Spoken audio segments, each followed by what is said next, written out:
ইনসানকে আল্লাহ তাআলা মর্যাদা দিয়েছেন। ইনসানের ভিতরে আল্লাহ তাআলা দেখেন, পৃথিবীর সমস্ত প্রাণী তার লজ্জাস্থান আলাদা ঢাকবার আলাদা কোনো আচ্ছাদন কাপড় নাই। সে তার নিজের শরীরের অংশ দিয়েই, লেজ দিয়া, রান দিয়া, দুই রানের মাঝখানে রেখে অথবা লেজ দিয়ে নিজের লজ্জাস্থান ঢাকে অন্য প্রাণী। কিন্তু মানুষকে আল্লাহ তাআলা মর্যাদা দিয়েছেন। এজন্য আল্লাহ তাআলা মানুষের দেহে আলাদা শরীর কাপড় দিয়েছেন, যেন সে তার ইজ্জত, সে তার লজ্জা ঢেকে রাখে। তার মানে মানুষের বিশেষত্বটা আলাদা ভাইয়া, আলাদা। তুমি একজনকে বলি না, সবাইকে বুঝাচ্ছি।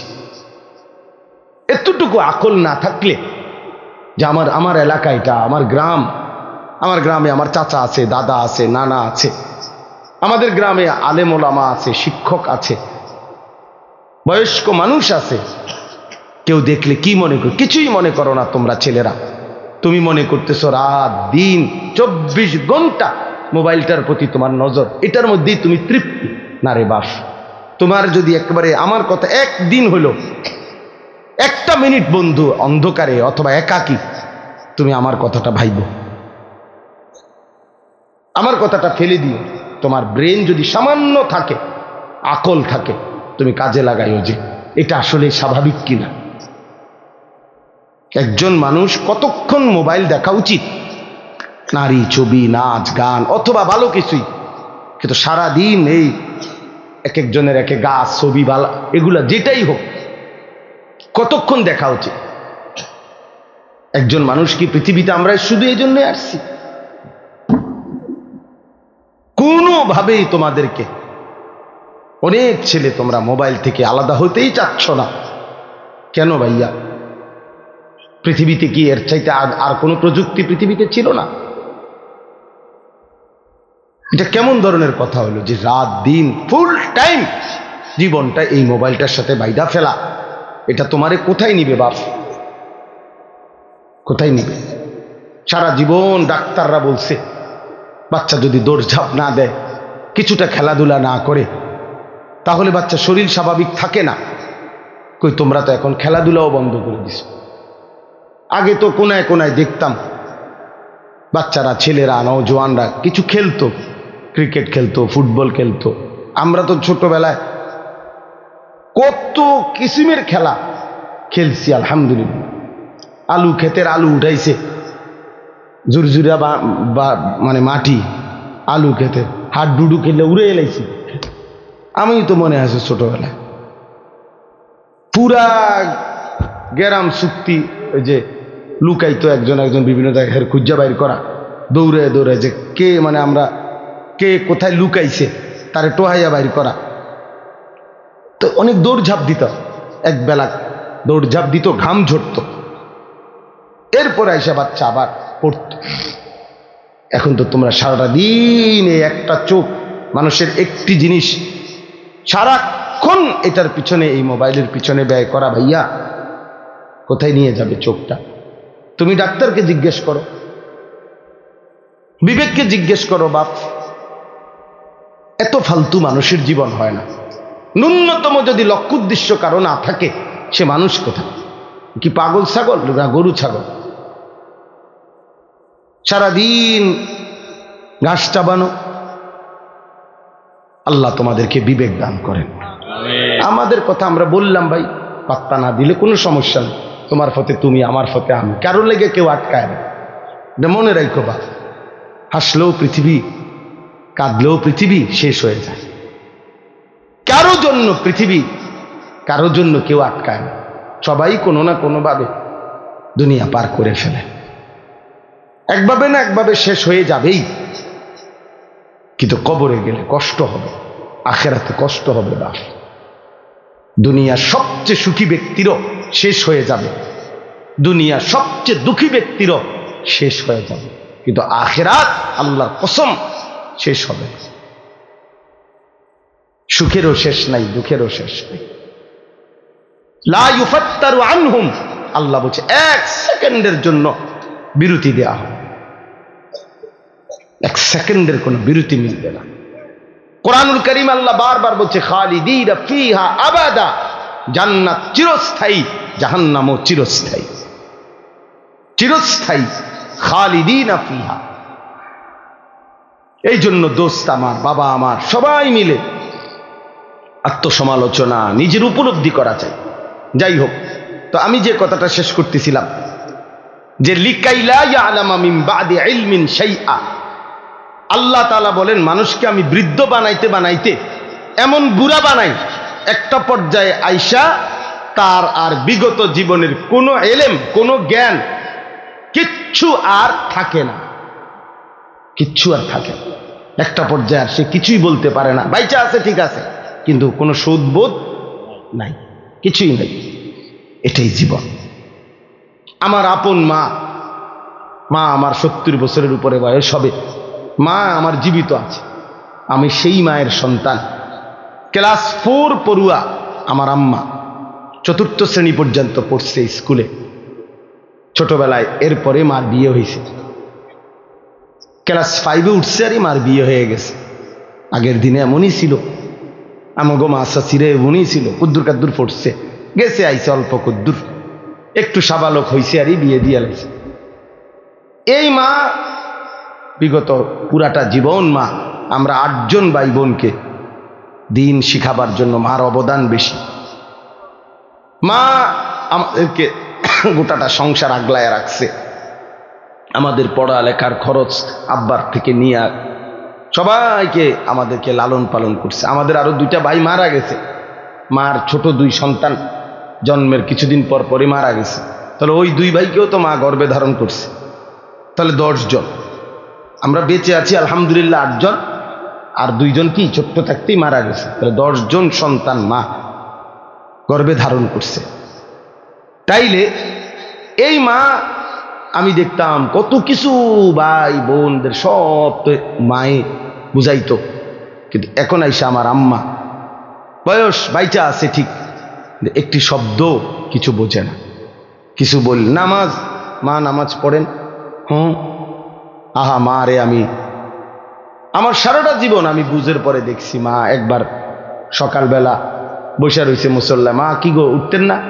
বাজি আমার 10 আস্তের নামাজ রয়েছে, আমার 10 এশরাকের নামাজ রয়েছে, তাহাজ্জুদের নামাজ, আউয়াবিনের নামাজ, কদ্দুর পর পর ওজিফা, ওই যে আগে যে ছোট ছোট মা চাচিরা পড়তো, ওজিফানি কইতে এগুলারে ছোট ছোট বই, কোরআন শরীফ সূরা, নির্দিষ্ট সূরাওয়ালা, এগুলো পড়তো, দুরূদ শরীফ পড়তো, তসবিহ পড়তো, 1000 দানার তসবিহ ছিল মা, এগুলো দেখতাম বইয়ে বইয়ে পড়তো। এখন মা কিছুই কইতারা না, গেলে কথা কয় কহ কিতা, মানে কিচ্ছু বোঝে না মা। তো সেই মা আমি যাকে দেখছি ভাব, তাহলে একটা বয়সে আইসা এখন মা বেঁচে আছে ঠিক, কিন্তু মার আর সেই জ্ঞান, ব্রেন আর কাজ করে। তো আমার বলার উদ্দেশ্য হলো, মানুষ তো বয়সে আইসা মানুষের বুদ্ধিমত্তা, আকল, দেমা কমতে পারে, কিন্তু তোমরা যারা নওজোয়ান, তোমাদের তো বাবা বোঝা উচিত যে এই মুহূর্তে তো তোমাদের সবকিছু সচল। তোমার হাত যেমন মজবুত, তোমার ব্রেনও তো মজবুত, তোমার বিবেকও তো মজবুত, তোমার পুরাটা শরীরটাও তো মজবুত। তোমরা যারা 17-18 বছরের ছেলে, তোমাদের তো এখন 100 মাইল দৌড়াইলেও কষ্ট হওয়ার কথা না বাপ। আমি ওই যে মৌলানা অনেকক্ষণ ওয়াজ করছে, আমার আয়সা বলছে, আমি মনে মনে বলতেছি সে যদি শুনতো। হ্যাঁ, আমি এক টানা সোনাকান্দা মাদ্রাসায় চাকরি করতাম, 11 বছর চাকরি করছি। ওই সময় আমি 2.5 ঘন্টা, বিশ্বাস করেন একবার আল্লাহরে সাক্ষী রেখা বলি, 2.5 ঘন্টা পায়ে হাইটা মাহফিলে গেছি, ঘড়ি ধরা 4 ঘন্টা বয়ান করছি, না খাইয়া আবার 2.5 ঘন্টা হাইটা মাদ্রাসায় আইসা রাত্রে ঘুমাইছি। এই তো সেদিনের কথা।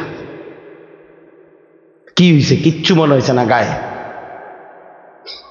টেরও পাইছি না, কিচ্ছু মনে হয়েছে না। এটা 4 ঘন্টা আমি আগে, এখন আমি আস্তে আস্তে কথা বলি, এখন অনেক হালকা আওয়াজে কথা বলি আমি। আমার গলা 2 বার অপারেশন হয়েছে, 2 বার আমার গলা অপারেশন করা।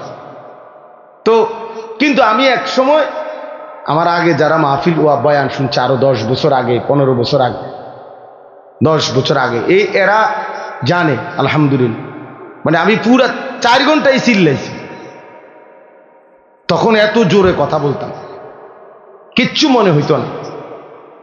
তাইলে প্রিয় ভাই আমার, একটা সময় মানুষের যৌবনের পূর্ণ টাইম। আমি এই জন্য অনুরোধ করছি, তোমরা ছেলেরা, বাবা, প্রিয় বন্ধু, প্রিয় সন্তান, তুমি তোমার ব্যাপারে ভাইব, নিজেকে নিয়ে ভাববে। তোমার বন্ধু তোমারে নিয়ে ভাববে না, সে তোমার সাথে তামসা করবে। তোমারে নিয়ে আলাদা, সে তোমারই নিয়ে ভাববে না, সে তো নিজেকে নিয়েই ভাবে না, তোমারে নিয়ে কি ভাববে?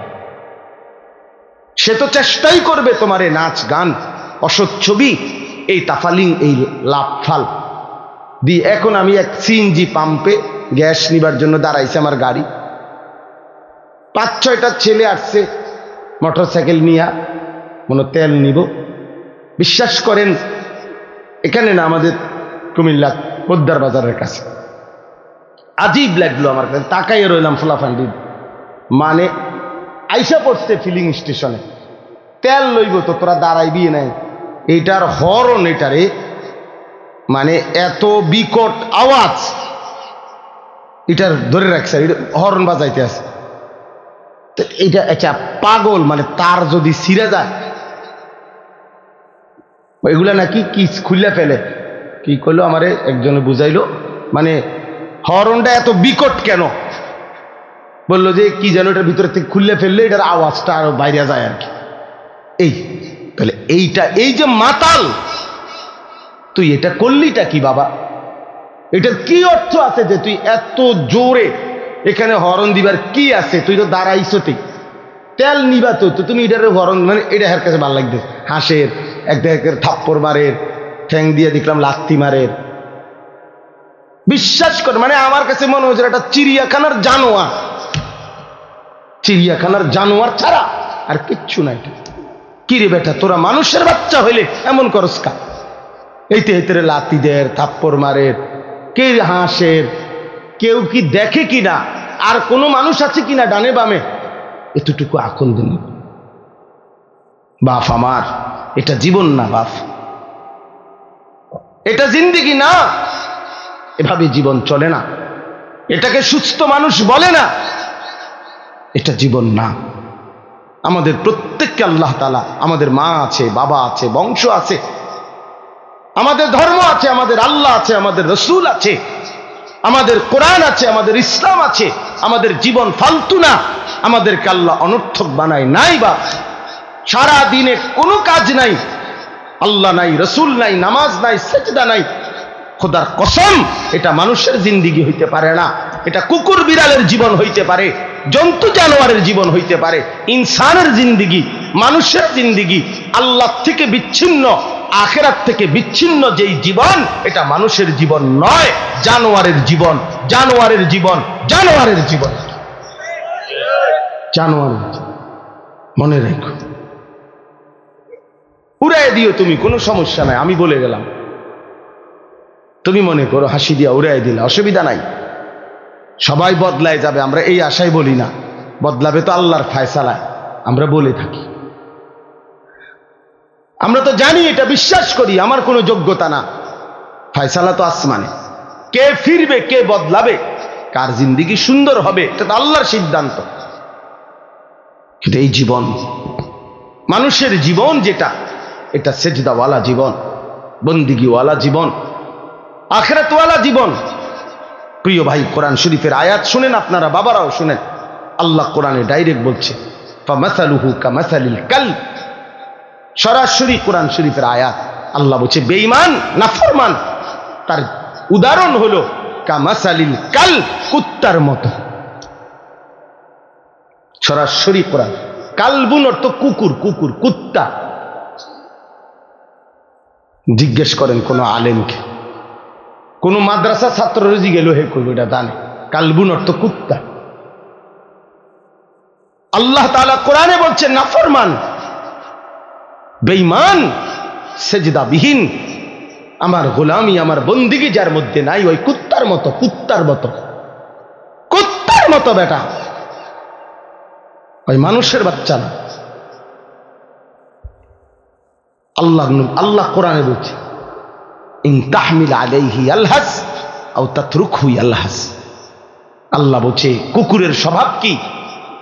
আল্লাহ নিজে বলছে পাইলেও জিহ্বা লম্বা করে, না পাইলেও জিহ্বা লম্বা করে। হ্যাঁ, নারী দেখলো অস্থির, না দেখলো অস্থির।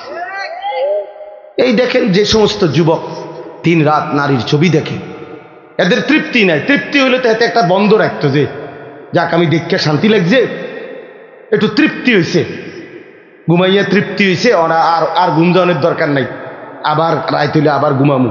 তাহলে এটার তো একটা বোঝা গেল যে তৃপ্তি হয়েছে, তার ঘুমাইয়া মোটামুটি পোষাইছে, এখন সে 8 ঘন্টা 10 ঘন্টা কাজ করবে, বুঝাই গেল। তো তৃপ্তি হইলে তো থামতো, সে তো থামে না, সে তো সারাক্ষণ পরপর পরপর সারা দিন রাত নারী ছবি দেখতেছে, উলঙ্গ দৃশ্যই দেখতেছে। বুঝা গেল সে দেখেও অতৃপ্ত, না দেখলেও অতৃপ্ত। এই জন্য তার স্বভাব কুত্তার স্বভাব, কুকুরের স্বভাব। মনে রাখিস বাবা, জানোয়ারের আখলাক এটা। হারামখোর দেখবেন, নাফরমান, নাফরমান যেগুলো অবৈধ ইনকাম করে, ওজনে কম দেয়, কাস্টমারকে ঠকায়, কামাই করে, এরপরও তার তৃপ্তি নাই। দেখেন বেচে, মাল বেচতে আছে, বেচা কিনা চলতেছে তার দোয়ানে, আপনি জিঙ্গাবেন যাইয়া কবেন কি অবস্থা ভাই, বেচা কিনা? না, দূর দূর দূর দূর, আগের এই ব্যবসা ওনার নাই, কি এর বেচা কিনা, বইয়া তা ওনারই কতক্ষণ, অথচ মাল বেচতেছে, দোকান চলতেছে তার। কয় না আগের ব্যবসা নাই। কিরে ডাকাত, আগের ব্যবসা নাই বলতে কি তা? কোন বছরের ব্যবসা নাই? আরো 300 বছর আগের ব্যবসা নাই নাকি? তো তুমি সেই সময় আইতা, তুমি অনাইলা কেন পৃথিবীতে? যে বছর ব্যবসা ছিল সেই বছর তুমি জন্ম নিতা, কথা বলেন না? তো কোন আগের ব্যবসা নাই কি? কোন সময়েরটা কি? নূহ আলাইহিস সালামের জামানার ব্যবসা নাই নাকি? তাইলে এটা কোনো কথা হইল? প্রত্যেকের রিজিক আল্লাহ তাআলার পক্ষ থেকে বরাদ্দ। এই জন্য আমি বললাম ওই যে স্বভাব, এটা স্বভাবই এটা, যে পাইলেও জিহ্বা লম্বা করে, না পাইলেও কি করে। এই আল্লাহ কোরআনে বলছেন নাফরমান কুকুরের মতো। আল্লাহ আমাদেরকে হেফাজত করেন। অনেকের আছে লজ্জা শরমই নাই। এর কথা হলো আমার যেহেতু শরমে নাই, আমারে কি গরু কয় না, ছাগল কয় না, প্লাস্টিক কয় না, হাফ প্যান্ট কয় না, ফুল প্যান্ট কয়, দূর বেটা, আমি তো এমনি বেশরম, আমার কইলেই কি বেটা, বুঝছেন? কোন বেটাতে পেশাব করতে বইয়া নিজে লুঙ্গি দিয়া আলগি দিয়া নিজে মুখ ডাই কেলাইছে। তো আরেকজনে বলছে যে কিরে তুই যে কাপড় আলগি দিয়া পেশাব কর, আমি তো দেখি না কেউ। তুমি না কেউরে দেখো না, অপদার্থ, কিন্তু সবাই তো তোমারে দেখে না। এর কথা হইলে আমি তো দেখি না, আমি তো দেখি না। বল এই বল, এই বিষয়টা হলো এই। আমার যেহেতু কোনো লজ্জাই নাই, এবার মানুষ আমার কি মনে করে, আমার কি আসে না, কি আসে না। আহ আয় হায় হায়। এই জন্য প্রিয় বাপ, চলেন আমরা নওজোয়ান সাথী, তোমরাও বলি, আবারও বলছি তোমাদেরকে এই কথাটাই বললাম, নিজের উপরে কদর করো বাবা। নিজের চরিত্র বড় সম্পদ। ছোটবেলায় আমরাও স্কুলে পড়ছি বাপ, প্রাইমারি স্কুলে আমরাও দাখিল পাস করছি। ছোটবেলায় শিক্ষকদের মুখেই শুনছি। ছোট্টবেলায় আমার মনে আছে, আমি স্কুল জীবনেই প্রাইমারি জীবনেই শুনছি, character is lost, everything lost. যার চরিত্র নষ্ট, সব নষ্ট। আর মানি লস্ট, সামথিং লস্ট, না নাথিং লস্ট। টাকা যদি ক্ষয় হয়, নষ্ট হয়, কিছুই না, nothing. Health is lost, something lost. শরীর যদি কিছু নষ্ট হয়, ক্ষয় হয়, তো কিছুটা ক্ষতি। কিন্তু আখলাক চরিত্র যার নষ্ট, তার সব নষ্ট। চরিত্রহীন একেবারেই নিকৃষ্ট, একেবারেই নিকৃষ্ট। এই জন্য আমরা যদি ফিকির করি বাবা, নিজের পক্ষে নিজের ভালো, নিজের কল্যাণ সম্ভব, আল্লাহ আমাদেরকে তৌফিক দান করেন। আল্লাহ তাআলা প্রতিটা নওজোয়ানকে কবুল করে নেন। চলেন আর অল্প একটু সময়, এবার আমি যে আয়াতটা পড়ছি এটার উপরে একটু কথা বলি। 15 নম্বর পারা 17 নম্বর সূরা, সূরা বনী ইসরাইলের প্রথম আয়াত। এই আয়াতটা হলো মেরাজকে কেন্দ্র করে আমাদের প্রিয় নবী সাল্লাল্লাহু আলাইহি সাল্লামের জীবনের অত্যন্ত গুরুত্বপূর্ণ, মর্যাদাপূর্ণ, বৈশিষ্ট্যমণ্ডিত একটা ঘটনা। নবীজির জীবনের একটা আজিমুশান সম্মান নবীর, সেটা হলো মেরাজ। মেরাজুর রসুল, মেরাজুন নবী সাল্লাল্লাহু আলাইহি ওয়াসাল্লাম। রাসূলুল্লাহ সাল্লাল্লাহু আলাইহি ওয়াসাল্লামকে আল্লাহ তাআলা নবুয়তের সময়ে জমিন থেকে 7 আসমানের ঊর্ধ্বে, কোটি কোটি গুণ ঊর্ধ্বে আল্লাহ তাআলা তার মহান আরশে আজিমের মধ্যে মেহমান করে নিয়েছিলেন। সেখানে আল্লাহ তাআলা নবীজির সাথে সাক্ষাৎ করেছেন, কথাবার্তা বলছেন, হাদিয়া দিছেন। সচক্ষে নবী আল্লাহকে সচক্ষে দেখছেন, আবার দুনিয়ার জমিনে ফেরত আসছেন। এই ঘটনাটাকেই বলা হয় কি? মেরাজ। মানে আমি সংক্ষেপে বললাম আর এটাকে কি বলে? মেরাজ বলে। এটা আমাদের নবী সাল্লাল্লাহু আলাইহি সাল্লামের জীবনের আশ্চর্যতম, অবাক করা, বিস্ময়কর ঘটনা। এই ঘটনাটা আল্লাহ তাআলা এই আয়াতের মধ্যে এই ঘটনার প্রথম অংশ তুলে ধরছেন। এই ঘটনাটা নবীজি সাল্লাল্লাহু আলাইহি সাল্লামের দুই ভাবে হয়েছে। একটা হলো জমিন থেকে জমিন, আরেকটা হলো জমিন থেকে আসমান ঊর্ধ্বে। প্রথম জিবরাইল আইসা বোরাক, একটি জান্নাতি বাহন, ওইটার মধ্যে চড়াইয়া আল্লাহ নবী সাল্লাল্লাহু আলাইহি সাল্লামকে মক্কার জমিন থেকে, কাবা ঘরের কাছ থেকে মসজিদে আকসা, যেটা বর্তমান ফিলিস্তিনে বাইতুল মুকাদ্দাস, এই যেটাকে জেরুজালেম, ইসরায়েলরা, ওই ইহুদি কুত্তারা যে জায়গাটা দখল করে রাখছে, মুসলমানদের প্রথম কিবলা মসজিদে আকসা, অত্যন্ত বরকতময় জমিন। এই বরকতময় ভূমি, মসজিদ, ওইখান পর্যন্ত প্রথম জিবরাইল নবীজিকে নিয়ে গেছে। তাহলে মক্কার জমিন থেকে ওই বাইতুল মুকাদ্দাসের জমিন মসজিদে আকসা, মানে মসজিদে হারাম থেকে মসজিদে আকসা। আমরা অনেকেই আলহামদুলিল্লাহ কাবা ঘর সবাই যাওয়ার তৌফিক না হলেও দেখছি। তো এই কাবা ঘর যে ছবিতে দেখছি, কালো গিলাফের যে কাবা ঘর, এই কাবা ঘরের চারদিকে গোলাকার, চারিদিকে মিলাইয়া মসজিদ আছে। এই মসজিদটারই বলে মসজিদে হারাম, অর্থ সম্মানিত মসজিদ। এটা এই মসজিদে হারাম মানে কাবা ঘরের এই সীমানা থেকে ওই মসজিদে আকসা পর্যন্ত আল্লাহ নবী সাল্লাল্লাহু আলাইহি সাল্লামকে জিবরাইল নিয়ে গেছেন। তাহলে জমিন থেকে জমিন, মসজিদ থেকে মসজিদ, কই থেকে কই? মসজিদ থেকে মসজিদ, অথবা জমিন থেকে কি জমিন। এটা হলো এই ভ্রমণের প্রথম অংশ মেরাজের। আর ওইখান থেকে মসজিদে আকসা থেকে দুইটা বর্ণনা, একটা হলো বোরাক উপরে উঠছে, আরেকটা হলো আসমান থেকে সিঁড়ি নামাইছে আল্লাহ কুদরতি ভাবে। ওই সিঁড়ির উপর দিয়া বোরাক সিঁড়ি বাইয়া আসমানে উঠছে। তো আল্লাহ তাআলা কুদরতি ভাবে নবী সাল্লাল্লাহু আলাইহি সাল্লামকে সশরীরে জিবরাইলের মাধ্যমে আসমানে নিয়ে গেছেন। প্রথম আসমান, দ্বিতীয় আসমান, এভাবে 7 আসমান পার করছেন। প্রত্যেক আসমানে অগণিত ফেরেশতাদের সাথে দেখা হয়েছে। বিভিন্ন নবী রাসূলদের সাথেও আমাদের নবী সাল্লাল্লাহু আলাইহি সাল্লামের সাক্ষাৎ হয়েছে। 7 আসমান পার করে এরপরে আল্লাহ তাআলা সিদরাতুল মুনতাহার ওইদিকে আলাদা আরেকটি বাহন পাঠাইয়া এরপরে নবীজি সাল্লাল্লাহু আলাইহি সাল্লামকে আরশ আজিমের মেহমান বানাইছেন। যেখানে নিয়ে গেছেন সর্বশেষ, সেখানে ইতিপূর্ব কেউ আর যায় নাই, আগামীর কিয়ামত পর্যন্ত আর কেউ যাবে না। তিনি একজনই ওই মর্যাদা পেয়েছেন, আল্লাহ তাআলা তাকে নিয়েছেন, তিনি একজনই, তিনি আমাদের রসুল মুহাম্মদুর রসুল সাল্লাল্লাহু আলাইহি ওয়াসাল্লাম। আল্লাহ তাআলা সর্বোচ্চ মর্যাদায়, আল্লাহর সৃষ্টির সর্বোচ্চ মাকামে আল্লাহ তাআলা নবীজিকে তুলেছেন। আরশে আজিমের উপরে নিয়ে আল্লাহ তাআলা নবী সাল্লাল্লাহু আলাইহি সাল্লামকে বুঝাইছেন যে বন্ধু, এবার শুধু আপনি সিরিয়ালটা বোঝেন যে দেখেন এখন উপরে, আপনার উপরে আসি শুধু আমি আল্লাহ, এরপরে আপনি, এরপরে আমার গোটা সৃষ্টি আপনার কদমের নিচে, আরশে আজিমটাও আপনার কদমের নিচে।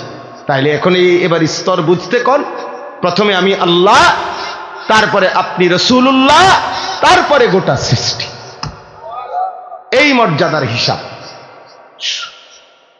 সর্বোচ্চ প্রথম মর্যাদাবান মহান আল্লাহ, আল্লাহর পরে রাসূলুল্লাহ, এরপরে বাকিরা, এরপরে বাকিরা। এই জায়গায় নিয়ে গেছে। কেন নিয়ে গেছে তো সেটা আমি বলতেছি। আগে ঘটনার যে প্রথম অংশ, অর্থাৎ জমিন থেকে জমিন, মসজিদ থেকে মসজিদ, এই কথাটা আল্লাহ এখানে বলছেন। সুবহানাল্লাযী আসরা, পবিত্রময় সত্তা সেই মহান আল্লাহ, বড় বেশি পবিত্রতম, যিনি তার বান্দা প্রিয় রসূলকে নিয়ে গেছেন রাত্রিবেলা, মিনাল মসজিদিল হারামি ইলাল মসজিদিল আকসা, মসজিদে হারাম থেকে মসজিদে আকসা পর্যন্ত। কোন মসজিদ? মসজিদে আকসা। আল্লাহ বলেন আল্লাযী বারাকনা হাওলাহু, যেই মসজিদ, মসজিদে আকসা যার চতুর্দিকে আমি আল্লাহ রেখেছি অগণিত বরকত। লিনুরিয়াহু মিন আয়াতিনা, এক কথায় আল্লাহ উত্তর দিছে যে যদি বলো বান্দা আপনি আপনার রসূলকে কেন মেরাজ করাইলেন, কেন করাইলেন আপনি, তো আল্লাহ তাআলা নিজেই উত্তর দিছেন লিনুরিয়াহু মিন আয়াতিনা, আমি আল্লাহ তাআলার অসংখ্য অগণিত কুদরতের কোটি কোটি নিদর্শন জমিনে আসমানে আরশ পর্যন্ত আমার সমস্ত কুদরতের নিদর্শন বন্ধুকে সচক্ষে দেখাবার জন্য আমি নিয়ে গেছি। বন্ধুকে আমি অগণিত নিদর্শন দেখাইছি। আবার ওই মসজিদের কাছেও, মসজিদে আকসা, সেখানেও আমার কুদরতের অগণিত নিদর্শন আছে। মানে পুরা সফরটাতেই আমি আল্লাহ তাআলা আমার রসূলকে অগণিত নিদর্শন দেখিয়েছি, এই জন্য নিয়ে গেছি। ইন্নাহু হুয়াস সামিউল বাসীর। ঘটনা শুনে এই দেখেন আল্লাহ তাআলা বলেন, নামাও ভাই, এগুলো নামাও, একটা মোবাইলও তুলে ধরো না ভাইয়া, সবার পকেটে মোবাইল রাখো, এই স্ট্যান্ড ছাড়া যেগুলো হাতের, এগুলো এমনি শুনো, অল্প, আমি দেরি করব না, কিন্তু কিছুক্ষণ সময় আমরা মনোযোগ দিয়ে আল্লাহর কথা শুনি। এটা বহুত জরুরি বাপ। বসে থাকা নিচে কষ্টকর, বলা যেমন কষ্ট, শোনাটাও কষ্ট। আমি নিচেও বসে, আমি এখনো আলহামদুলিল্লাহ আমাদের বড়দের ওয়াজ আমরাও শুনি, এমন না যে শুধু ওয়াজ করি। প্রতি মাসে নির্ধারিত কয়েকদিন আছে আমার নিজেরই, যেখানে আমি বড় কয়েকজন বুজুর্গের বয়ান শুনতে যাই। এটা আমার ডায়েরিতে এন্ট্রি করা আছে। তাহলে আমরাও বয়ান শুনি আমাদের বড় বুজুর্গ আলেমদের। তো বসে শোনাটার ক্ষেত্রে আমি নিজের অভিজ্ঞতা হলো যে লম্বা সময় যে ঘাড় সোজা করে শুনতে হয়, এতে ঘাড়ে ব্যথা করে, কষ্ট হয়। তাহলে বোঝা গেল শুনবার মধ্যেও কষ্ট আছে, বলবার মধ্যেও কষ্ট আছে। কিন্তু এই উভয় কষ্টের দ্বারা যদি কোনো বেনিফিট না আসে, উপকার না আসে, তাই লাভ হলো কি? ছোট বড় প্রতিটা আয়োজনের পিছনে অনেক, এই যে আওয়াজটা কেমন অন্যরকম বানায়, আওয়াজ যেমন হয়ে গেল, বাহিরে না আওয়াজ হয়, ভিতরে আওয়াজ।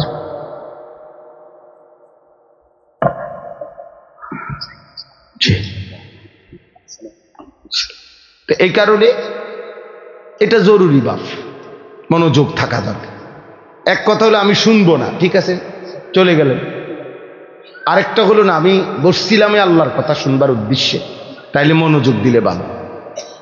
আর যদি শুনতে মন না চায়, চলে গিয়ে ঘুমায় গেলে আরো ভালো, সমস্যা নেই। কিন্তু মাঝখানে গাফলতি করা, এটা প্রিয় ভাই উচিত না।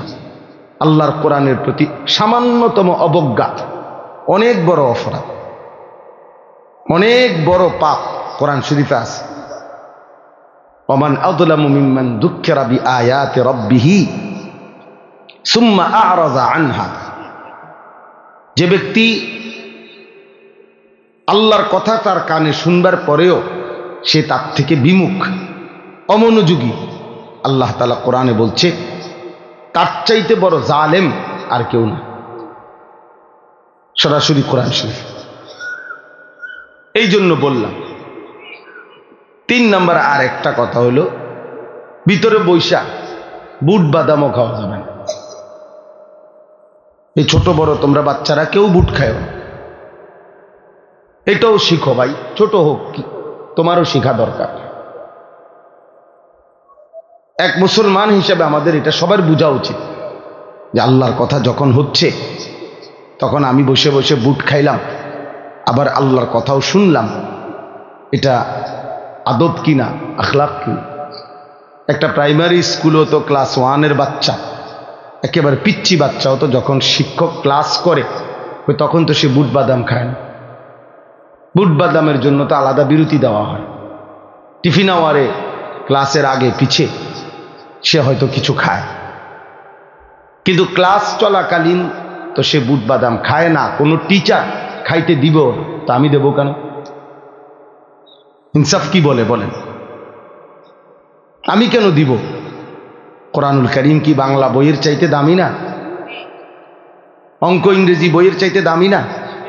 তাইলে এই জন্য বললাম কম হোক, কিন্তু মনোযোগ দিলে দিলে কথা ঢোকে, ফায়দা হয়। কলসটা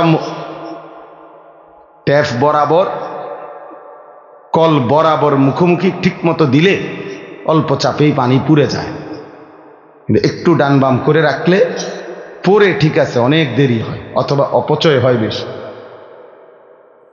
আর যদি কলস বালতি একটু সরাইয়ে রাখে তাহলে সারা পৃথিবীর সব পানি ঢাললেও কলস আর পুড়বে না। তো বক্তা তো আসছে একেবারে মনে করেন 5 জন 10 জন বড় হুজুর আসছে, কিন্তু আমি তো কলস রাখছি সাইডে, বালতি রাখছি আমি সাইডে, মানে আমি মনোযোগ দেই নাই, আমি নিজে কোনো মানসিকতাই নাই আমার আল্লাহর কথা তারা আমার পরিবর্তনের। তাহলে কি হবে বাস? লাভ কি হলো? প্রত্যেকেই যদি যার যার জায়গায় এটা সিদ্ধান্ত নেই যে আমি যেমনি আছি এমনি, বাবুরে হুজুররা বললে বললো, শোনার দরকার শুনছি, অনেক মানুষ গেছে দেখে আমিও গেছি। এই হাদিসে আছে, মনোযোগ দিয়ে শোনেন কথাটা। হাদিসে স্পষ্ট, আমি নিজে পড়াইছি, যে ব্যক্তি নাফরমান পাপী সে কবরের 3টি প্রশ্নের জবাব দিতে পারবে না। তো তৃতীয় যে প্রশ্নটা, এই তৃতীয় প্রশ্নের ব্যাপারে ফেরেশতা তাকে জিজ্ঞেস করবে যে এই যে ইনি যাকে তোমাদের কাছে পাঠানো হয়েছিল তার ব্যাপারে তোমার বক্তব্য কি, তুমি কি জানো? তিনি বলবেন, ওই নাফরমান বলবেন আমি কিছুই জানি না। তবে এই স্পষ্ট হাদিসে আছে, ওই নাফরমান বলবে, লোকে শুনতাম ওনাকে বলতো উনি নাকি নবী, তা আমি এরকম বলতাম উনি নবী, এই দূরে, কিন্তু উনি আমার জন্য কি, ওনার থেকে আমার কিছু গ্রহণ করার আছে, আমার জীবনে ওনার থেকে নেওয়ার মতো কিছু আছে, এটা আমি ভাবতাম না। আল্লাহর কসম, তখন আল্লাহ তাআলা বলবে নাফরমান এই বান্দাকে কবরের মধ্যেই জাহান্নামের পোশাক পরিয়ে দাও, জাহান্নামের বিছানা বিছায় দাও, আর জাহান্নাম বরাবর দরজা এই নাফরমানের দরজায় কবর থেকে খুলে দাও। তাহলে এই যে লোকে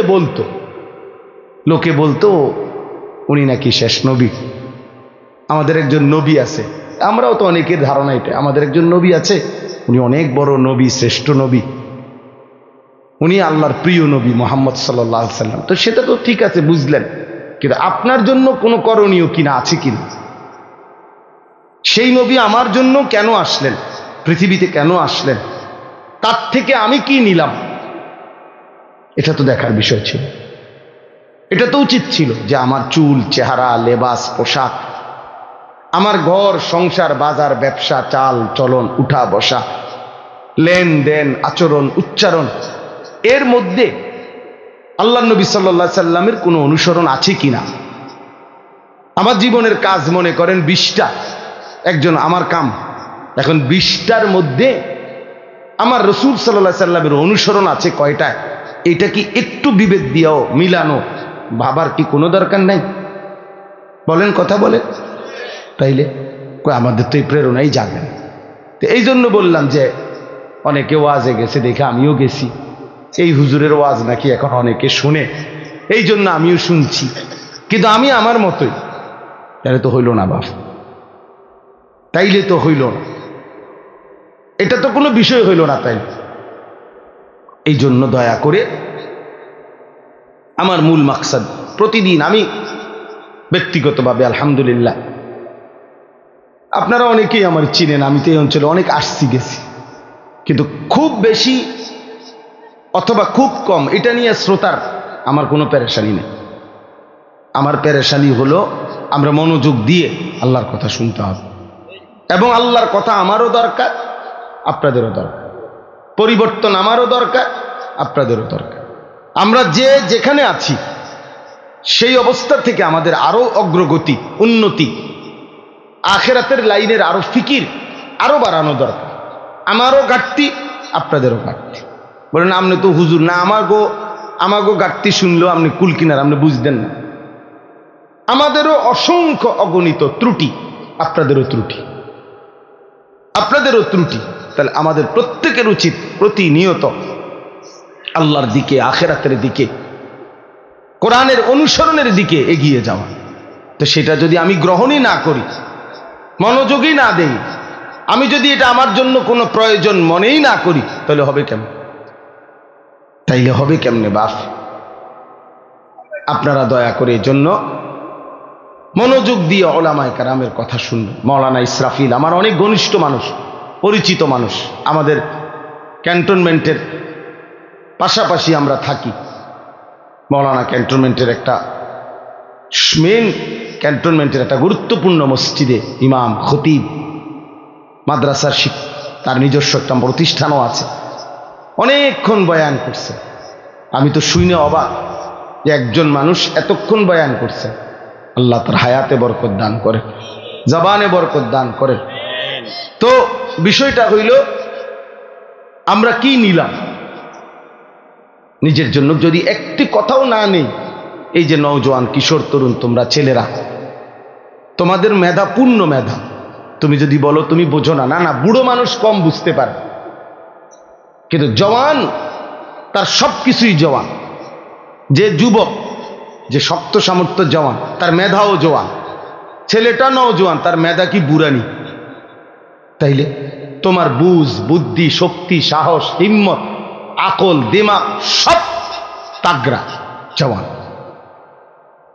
তুমি এই মুহূর্তে যে পরিমাণ ভার সইতে পারবা, আরেকজন 60 বছরের, 70 বছরের চাচা সেটা পারবে না।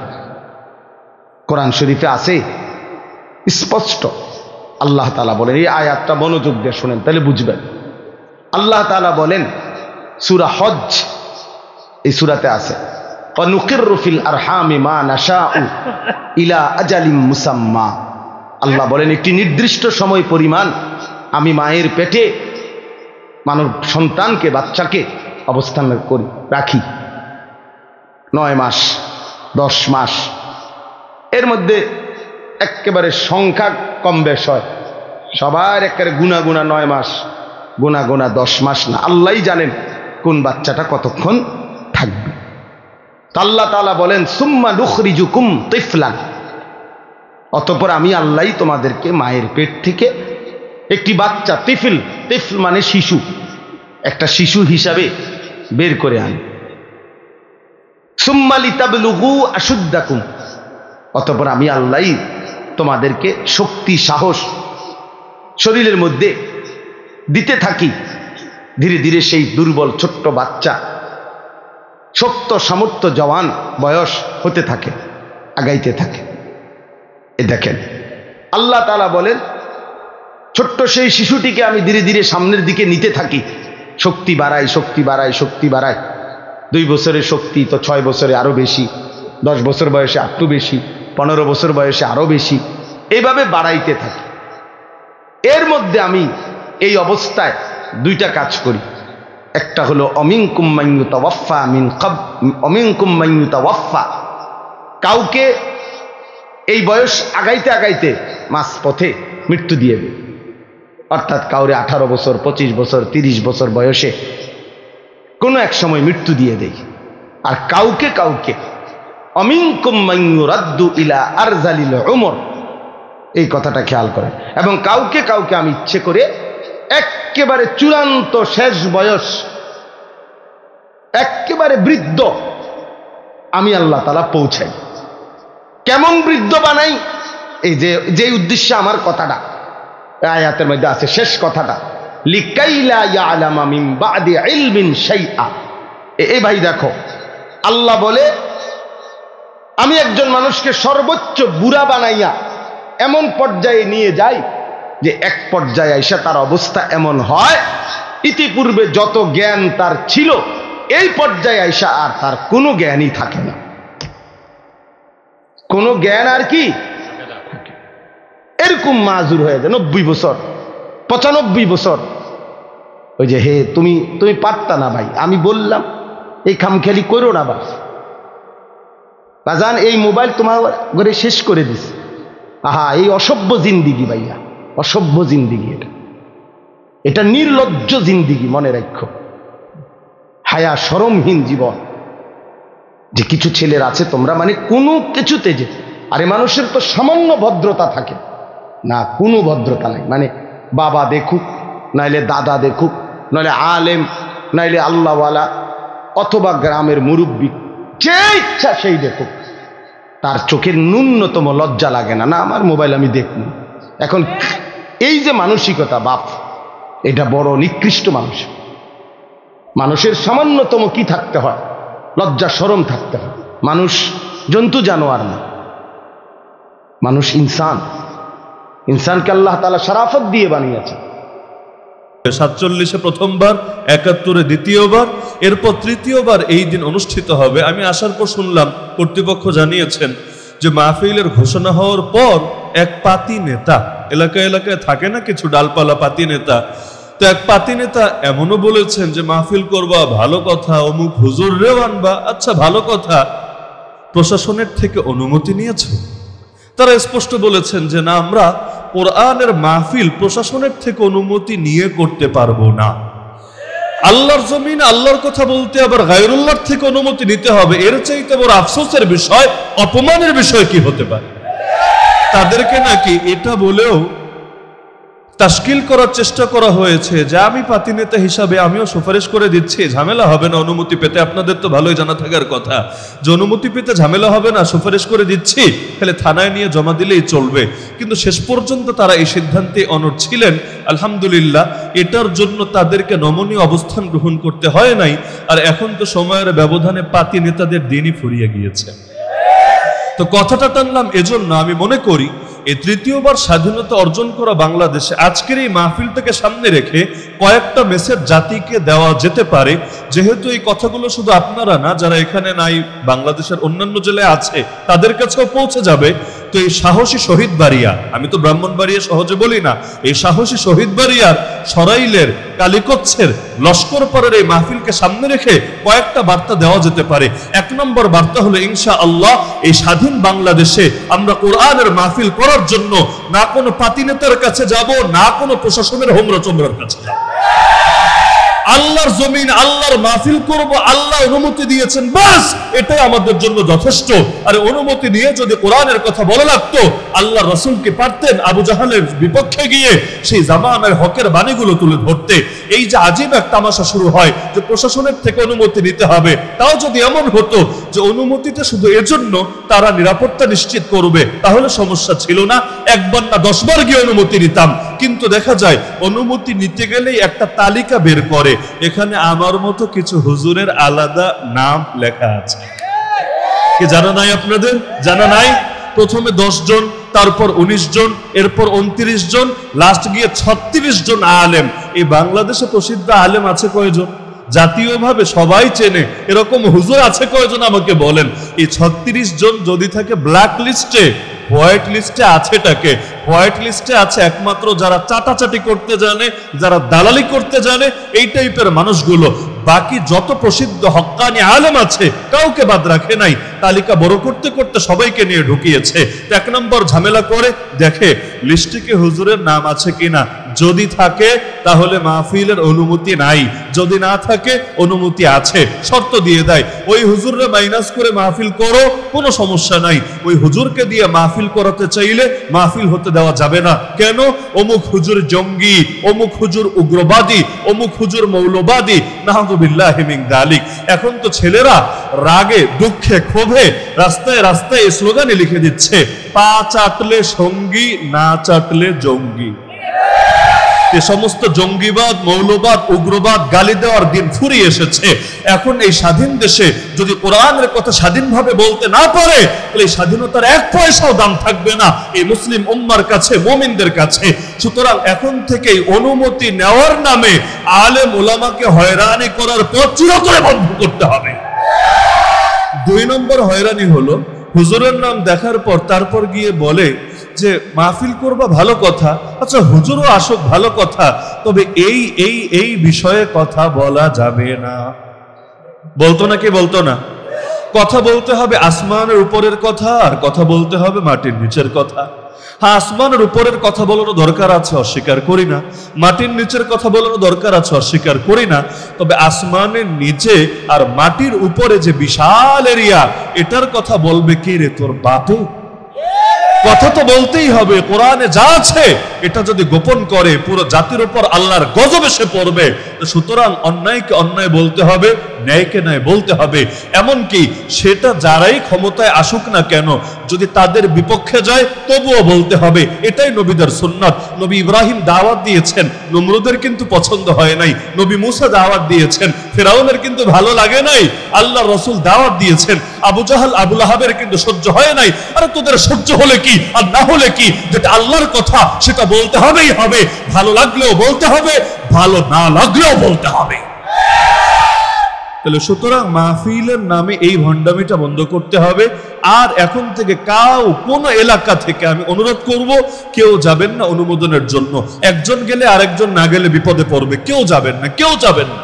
এমনকি যদি এভাবে চাপ সৃষ্টি করে যে অনুমোদন ছাড়া মাহফিল করাই যাবে না, ঠিক আছে, বছরে যদি 10টা-20টা মাহফিল কমে যায় বাংলাদেশে, এতে লস হবে না। কিন্তু কোরআনের কথা বলতে গিয়ে যদি গায়রুল্লাহর কাছে মুখে তালা মেরে আনতে হয়, এভাবে কোরআনের কথা বলার কোনো অর্থ হতে পারে না।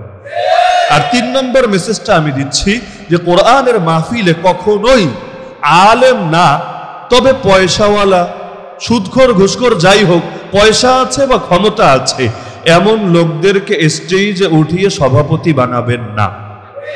এটা আপনাদের দিকে হয় কিনা আমি জানি না, সম্ভবত হয় না।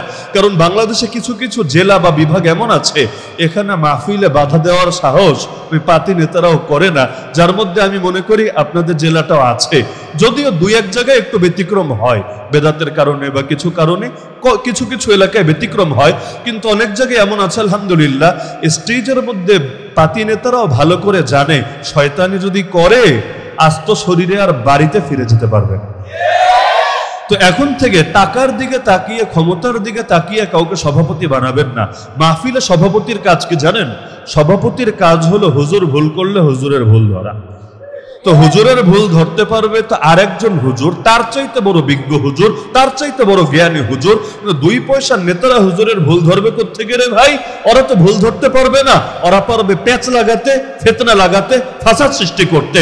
সুতরাং আমি মনে করি ফতোয়া দিচ্ছি না, কিন্তু আমি ব্যক্তিগতভাবে মনে করি কোরআনের মাহফিলে এরকম পাপিষ্ঠ, মদখোর, নারীখোর, সুদখোর, ঘুষখোর, দুর্নীতিবাজদেরকে কিছু টাকার কারণে বা ক্ষমতার দিকে তাকিয়ে যদি সভাপতি বানানো হয়, এতে এই বাংলার জমিনে কোরআনের অবমাননা হয়। তাহলে এখন থেকে এটাও বন্ধ থাকবে তো ইনশাআল্লাহ। তো এখন এই 5 আগস্টের মাহফিলটা 20 আগস্ট হলো, এটাকে সামনে রেখে বার্তাগুলো দিলাম আর কি। আল্লাহ তাআলা আমাদেরকে স্বাধীনতার স্বাদটাকে যাতে আস্বাদন করার তৌফিক দান করেন এবং সকল শকুনদের হাত থেকে এই স্বাধীনতা রক্ষা করার তৌফিক দান করেন। স্বাধীনতা অর্জন করা সহজ, রক্ষা করা কঠিন। আর রক্ষা করতে না পারলে এদিকে সেদিকে চলে যায়। দেখবেন নাস্তিকরা স্বাধীনতা অর্জন করে ফেলছে, অথবা হিন্দুত্ববাদীরা এর সব মজা নিয়ে নিচ্ছে। মাঝখানে মুমিন আর মুসলিমরা খালি বারবার হয়রানি হচ্ছে আর হচ্ছে। এক স্বৈরাচারে বিদায় হয়েছে আলহামদুলিল্লাহ, হুজুর তো বয়ান করছিলেন আমার আগে, কিন্তু এমন যাতে না হয় যে আরেকটা 2 দিন পর মাথার উপর এসে সওয়ার হয়ে বসেছে। মনে থাকবে না ইনশাআল্লাহ? তো কোরআনের পক্ষে থাকতে হবে, দ্বীনের পক্ষে থাকতে হবে। জুলুমের শিকার তো আমরা কম হই নাই, সকলে তো জানেন। দীর্ঘ 1 বছর কারাগার তো আছেই। 1 বছর কারাগার বলতে যতটা সহজ, দিনগুলো কিন্তু এতটা সহজে যায় না। আর যেই আয়নাঘর এখন দেখে সারা দেশ কাঁদে, ওই আয়নাঘরে আমাকে ঈদও পর্যন্ত কাটাতে হয়েছে। ঈদ উল ফিতর, রমজানের ঈদ, মজার দিন, ওই টাইমগুলো আর রমজানের শেষ দিনগুলো কাটাতে হয়েছে। তো যার কারণে কষ্ট কম পেয়েছি। ওই সরকারের আমলে বিষয়টা এমন না। এরপরও ধাপে ধাপে কত হয়রানি। রাজবাড়ী আমার মসজিদে 1 বছরের বেশি সময় আমি জুম্মা পড়াতে যেতে পারি নাই বেদাতীদের কারণে। কারণ এমপি, ক্ষমতাসীন দলের এমপি, সেও ওদের দালাল, দালাল না, ওদের শেল্টার দাতা, তার হোমরা চোমরা যা আছে তাও শেল্টার দাতা। তো দেখা গেল কারাগার থেকে আসার পরও পারছি না। এরপর নারায়ণগঞ্জে এক মসজিদে জুম্মার জিম্মাদারি আসলো কাঁধে। সেখানে আমাকে বলা হলো যে বঙ্গবন্ধুর জন্য দোয়া করেন, শামীম ওসমানের জন্য দোয়া করেন, প্রধানমন্ত্রীর জন্য দোয়া করেন। নির্বাচনের আগের কথা, যাতে করে আওয়ামী লীগ আবার ক্ষমতায় আসে, আবারও যাতে নৌকা প্রতীক আগামী নির্বাচনে পাশ করে। আমি স্পষ্ট জানিয়ে দিলাম, এটা আল্লাহর ঘর, আল্লাহর ঘরে কোনো দলের দালালি মার্কা দোয়া আমি করতে পারবো। আর জালেমের জন্য যে দোয়া করে, ও আর একটা জালেম, পয়সা খেয়েই করুক আর যেভাবেই করুক। কারণ জালেমের জুলুম যেমন হারাম, জালেমের সহযোগিতা করাও হারাম। সূরাতুল মাইদা আয়াত নম্বর 2 আল্লাহ স্পষ্ট জানিয়েছেন। এমনকি নবী বলেছেন, যে জালেম বাদশাদের কাছে যায়, গিয়ে তাদেরকে তাদের জুলুমে সহযোগিতা দেয়, কিয়ামতের দিন ও আমার কেউ না, আমিও আর কেউ না, ও হাউজে কাউসারে আমার কাছে পানিও পান করতে পারবে না। তা আমি স্পষ্ট বলেছি, আমি এই দোয়া করতে পারবো না। ওটাই আমার শেষ জুম্মা। এরপর আর ওই মসজিদেও আমি ঢুকতে পারি নাই। ওই এলাকা আমার বাসা ছিল, বাসায় পর্যন্ত যেতে পারি নাই। বাসার মাল পর্যন্ত প্রায় 1 সপ্তাহের বেশি আটকে রেখেছিল, মালও আনতে দিবে না। এরপর বহু ঝায় ঝামেলা করে লুকিয়ে চুকিয়ে বহুত ভাবে মালগুলো উদ্ধার করতে হয়েছে। আলহামদুলিল্লাহ স্বাধীনতার পর 10 মাস পর গিয়ে আবার গত সপ্তাহে সেই মসজিদে জুম্মা আদায়ের তৌফিক হয়েছে। তো কষ্ট আমাদেরও বহুত আছে। আর রাস্তাঘাটে যেহেতু চলি আর বিভিন্ন জেলায় মাহফিল করি, তো যার কারণে ঝামেলাগুলো নিয়মিত ফেস করতে হয়েছে। কিন্তু এক সরকার বিদায় হয়েছে বলে এখনই দিল খুশি হয়ে গেছে তা না, কারণ মনে বড় ভয় আছে। কারণ এমন যদি হয় একজনের থেকে মুক্ত হলাম, কিন্তু এখন আল্লাহর জমিন, আল্লাহর দিন বাস্তবায়িত হলো না, সেই কুফর আর শিরিক চলতে থাকলো, তাহলে মনের এই দুঃখ তো নিভবে না, শহীদদের রক্তের হক তো আদায় হবে না। এই যে শহীদ বাড়িয়ার জমিনে কত কত ভাই বিভিন্ন সময়ে শহীদ হয়েছে, কেউ 2021-এ, কেউ এর আগে। আল্লাহর কসম, যতদিন পর্যন্ত তাদের রক্তের প্রতিটা ফোঁটার বদলা না নেওয়া হবে এবং যতদিন পর্যন্ত এই জমিনে ইসলামের পূর্ণাঙ্গ আদর্শ কায়েম না হবে, ততদিন পর্যন্ত আমাদের হাল ছাড়ার সুযোগ নাই। আমাদের তৃপ্তির ঢেকুর তোলার কোনো অপশনই খোলা নেই। তো যে প্রসঙ্গে আজকে আমি আয়াতটা তেলাওয়াত করলাম খুতবার মধ্যে, এটার আলোকে মৌলিক কয়েকটা বার্তা দেব ইনশাআল্লাহ। কোরআন মাজিদের এই আয়াতে রব্বুল আলামিন নবী ইব্রাহিম আলাইহিস সালামের কথা উল্লেখ করেছেন। নবী ইব্রাহিমকে চেনেন তো আপনারা? মুসলিম জাতির পিতা। যদিও জাতির পিতা আবার অনেক আছে, এক এক দলের দলীয় জাতির পিতা হয়, এক এক দেশের দেশীয় জাতির পিতা হয়, কিন্তু মুসলিম উম্মাগতভাবে, জাতিগতভাবে তাদের জাতির পিতার নাম কি? কোরআনে আল্লাহ জানিয়েছেন, মিল্লাতা আবিকুম ইব্রাহিম, তোমরা তোমাদের পিতা ইব্রাহিমের আদর্শের অনুসরণ করো। তো তিনি যে আমাদের পিতা, অর্থাৎ জাতিগত পিতা, এটা তো আল্লাহই বলে দিয়েছেন। দুনিয়াতে কেউ যদি অস্বীকার করতে চায় তারও কোনো সুযোগ নাই, কারণ আল্লাহ স্পষ্টই শব্দ উল্লেখ করে দিয়েছেন। তো ইব্রাহিম আলাইহিস সালামের বাক্য আল্লাহ এখানে এনেছেন। তিনি বলেছিলেন, ইন্না সালাতি ওয়া নুসুকি ওয়া মাহইয়ায়া ওয়া মামাতি লিল্লাহি রাব্বিল আলামিন। যারা কোরবানি দেন, অনেকের এই দোয়াটা মুখস্থ থাকার কথা। কোরবানির দিন গরু জবাইয়ের আগেও কিন্তু আমরা সুন্নতের নিয়তে এই দোয়াটা পাঠ করি, ইন্না সালাতি ওয়া নুসুকি, নিশ্চয়ই আমার নামাজ, আমার কোরবানি, ওয়া মাহইয়ায়া ওয়া মামাতি, আমার জীবন, আমার মরণ, লিল্লাহি রাব্বিল আলামিন, সব একমাত্র রব্বুল আলামিন আল্লাহর জন্য। আমার জীবনও আল্লাহর জন্য, আমার মরণও আল্লাহর জন্য, আমার নামাজও আল্লাহর জন্য, আমার কোরবানিও আল্লাহর জন্য। মানে আমার যা আছে সব একজনের জন্য, তিনি কে? আল্লাহ। তাহলে এটা আমাদের ইব্রাহিম আলাইহিস সালামের কথাটা আল্লাহ কোরআনে কেন আনলেন? এমনকি কোরবানি যখন করতে যাই তখন আল্লাহ কেন এই দোয়া পড়ার নির্দেশনা আমাদেরকে জানালেন? শিক্ষা কি, কারণ কি, রহস্য কি, তাৎপর্য কি? এটাই আজকে আমার আলোচনার মূল বিষয়। এখান থেকে শিক্ষা হলো, প্রকৃত মুমিন সেই ব্যক্তি, ইব্রাহিম নবীর সুসন্তান সেই ব্যক্তি, যে নিজের সব কিছু করে একজনের জন্যই, নাম তার উনি একেবারে ভেঙে চুরে বলে দিয়েছেন শুধু নামাজ রোজা আর কোরবানি না, এগুলো তো আছেই, এগুলো তো আল্লাহ ছাড়া অন্য কারোর জন্য করলে শিরিক হবে। নামাজ যদি আল্লাহ ছাড়া অন্য কারোর জন্য পড়ে এটা কি ঈমান হবে না শিরিক হবে? এমনকি শুধু নামাজ না, কোরআন হাদিসের মধ্যে আছে, নবী বলেন মান হালাফা বিগাইরিল্লাহি ফাকাদ আশরাকা, যে ব্যক্তি আল্লাহ ছাড়া অন্য কারো নামে কসম খাবে সেও শিরিক করলো। কসম খেতে হয় কার নামে? কার নামে? তাহলে কেউ যদি কসম খায় তোমার প্রেমের কসম, তোমার জীবনের কসম, অথবা আজকাল তো আরো বহুত অদ্ভুত অদ্ভুত কসম আছে, এই কসমগুলো যদি কেউ খায় নবী বলে দিয়েছেন সে শিরিক করলো, মুশরিকদের কাজ করলো, মুমিনের কাজ সে করলো না। এমনকি ফতোয়া শুনে নেন স্পষ্ট ভাবে, নবীর নামেও কসম কাটা যাবে না। কসম কাটতে হবে কার নামে? যেমন নামাজ আল্লাহর জন্য পড়তে হয় না নবীর জন্য? কেউ যদি এই নিয়তে নামাজ পড়ে যে সেজদা দিলাম নবীরে, রুকু দিলাম নবীরে, ঈমান থাকবে? আর এখানে গুনাহ হবে তা না, বেঈমান হয়ে যাবে। তো নামাজ যেমন ইবাদত, কসম কাটাও ইবাদত, এই কসমটাও কাটতে হয় কার নামে? এমনকি ফতোয়ার কিতাবে আছে কোরআনের নামে কসম এটাও কাটা জায়েজ নাই। কোরআনের নামে কেউ যদি কসম খায়, হ্যাঁ এটা শিরিক বলেন নাই, মুফতিরা শিরিক বলেন নাই, কারণ কোরআন এটা আল্লাহ তাআলার মাখলুক না, এটা আল্লাহর গুণ, আল্লাহর কালাম, আল্লাহর সিফাত, এজন্য শিরিক বলেন নাই। তবে বলেছেন এটা উচিত না, এটাও মুসলমানের শান না। মুসলমান ডাইরেক্ট আল্লাহর নামে কসম খাবে যে আল্লাহর নামে কসম করে বলছি, বা রহমানের নামে কসম করে বলছি, রাহিমের নামে কসম করে বলছি। আল্লাহর তো অনেক নাম আছে আপনারা জানেন, যে কোনো নামের কসম খান সমস্যা নেই, কিন্তু কোরআনের নামেও কসম খাবেন না।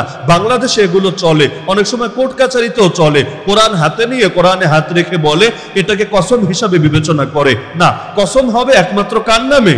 আল্লাহর নামে। হ্যাঁ, কোরআন হাতে নিয়ে কেউ যদি বলে অবশ্যই এখানে সে মিথ্যা বললে কোরআনের অমর্যাদা হবে এবং আল্লাহ তাআলার আযাব আর গজবের আশঙ্কা আছে, সেটা ভিন্ন বিষয়, কিন্তু মুখ দিয়ে কসম কাটতে হবে একজনের নামেই। কার নামে? তাহলে এখন থেকে এটা মাথায় রাখবেন। একইভাবে মানত, নবী জানিয়ে দিয়েছেন মান নাযারা লিগাইরিল্লাহি ফাকাদ আশরাকা, আল্লাহ ছাড়া অন্য কারো নামে মানত করলে শিরিক করলো।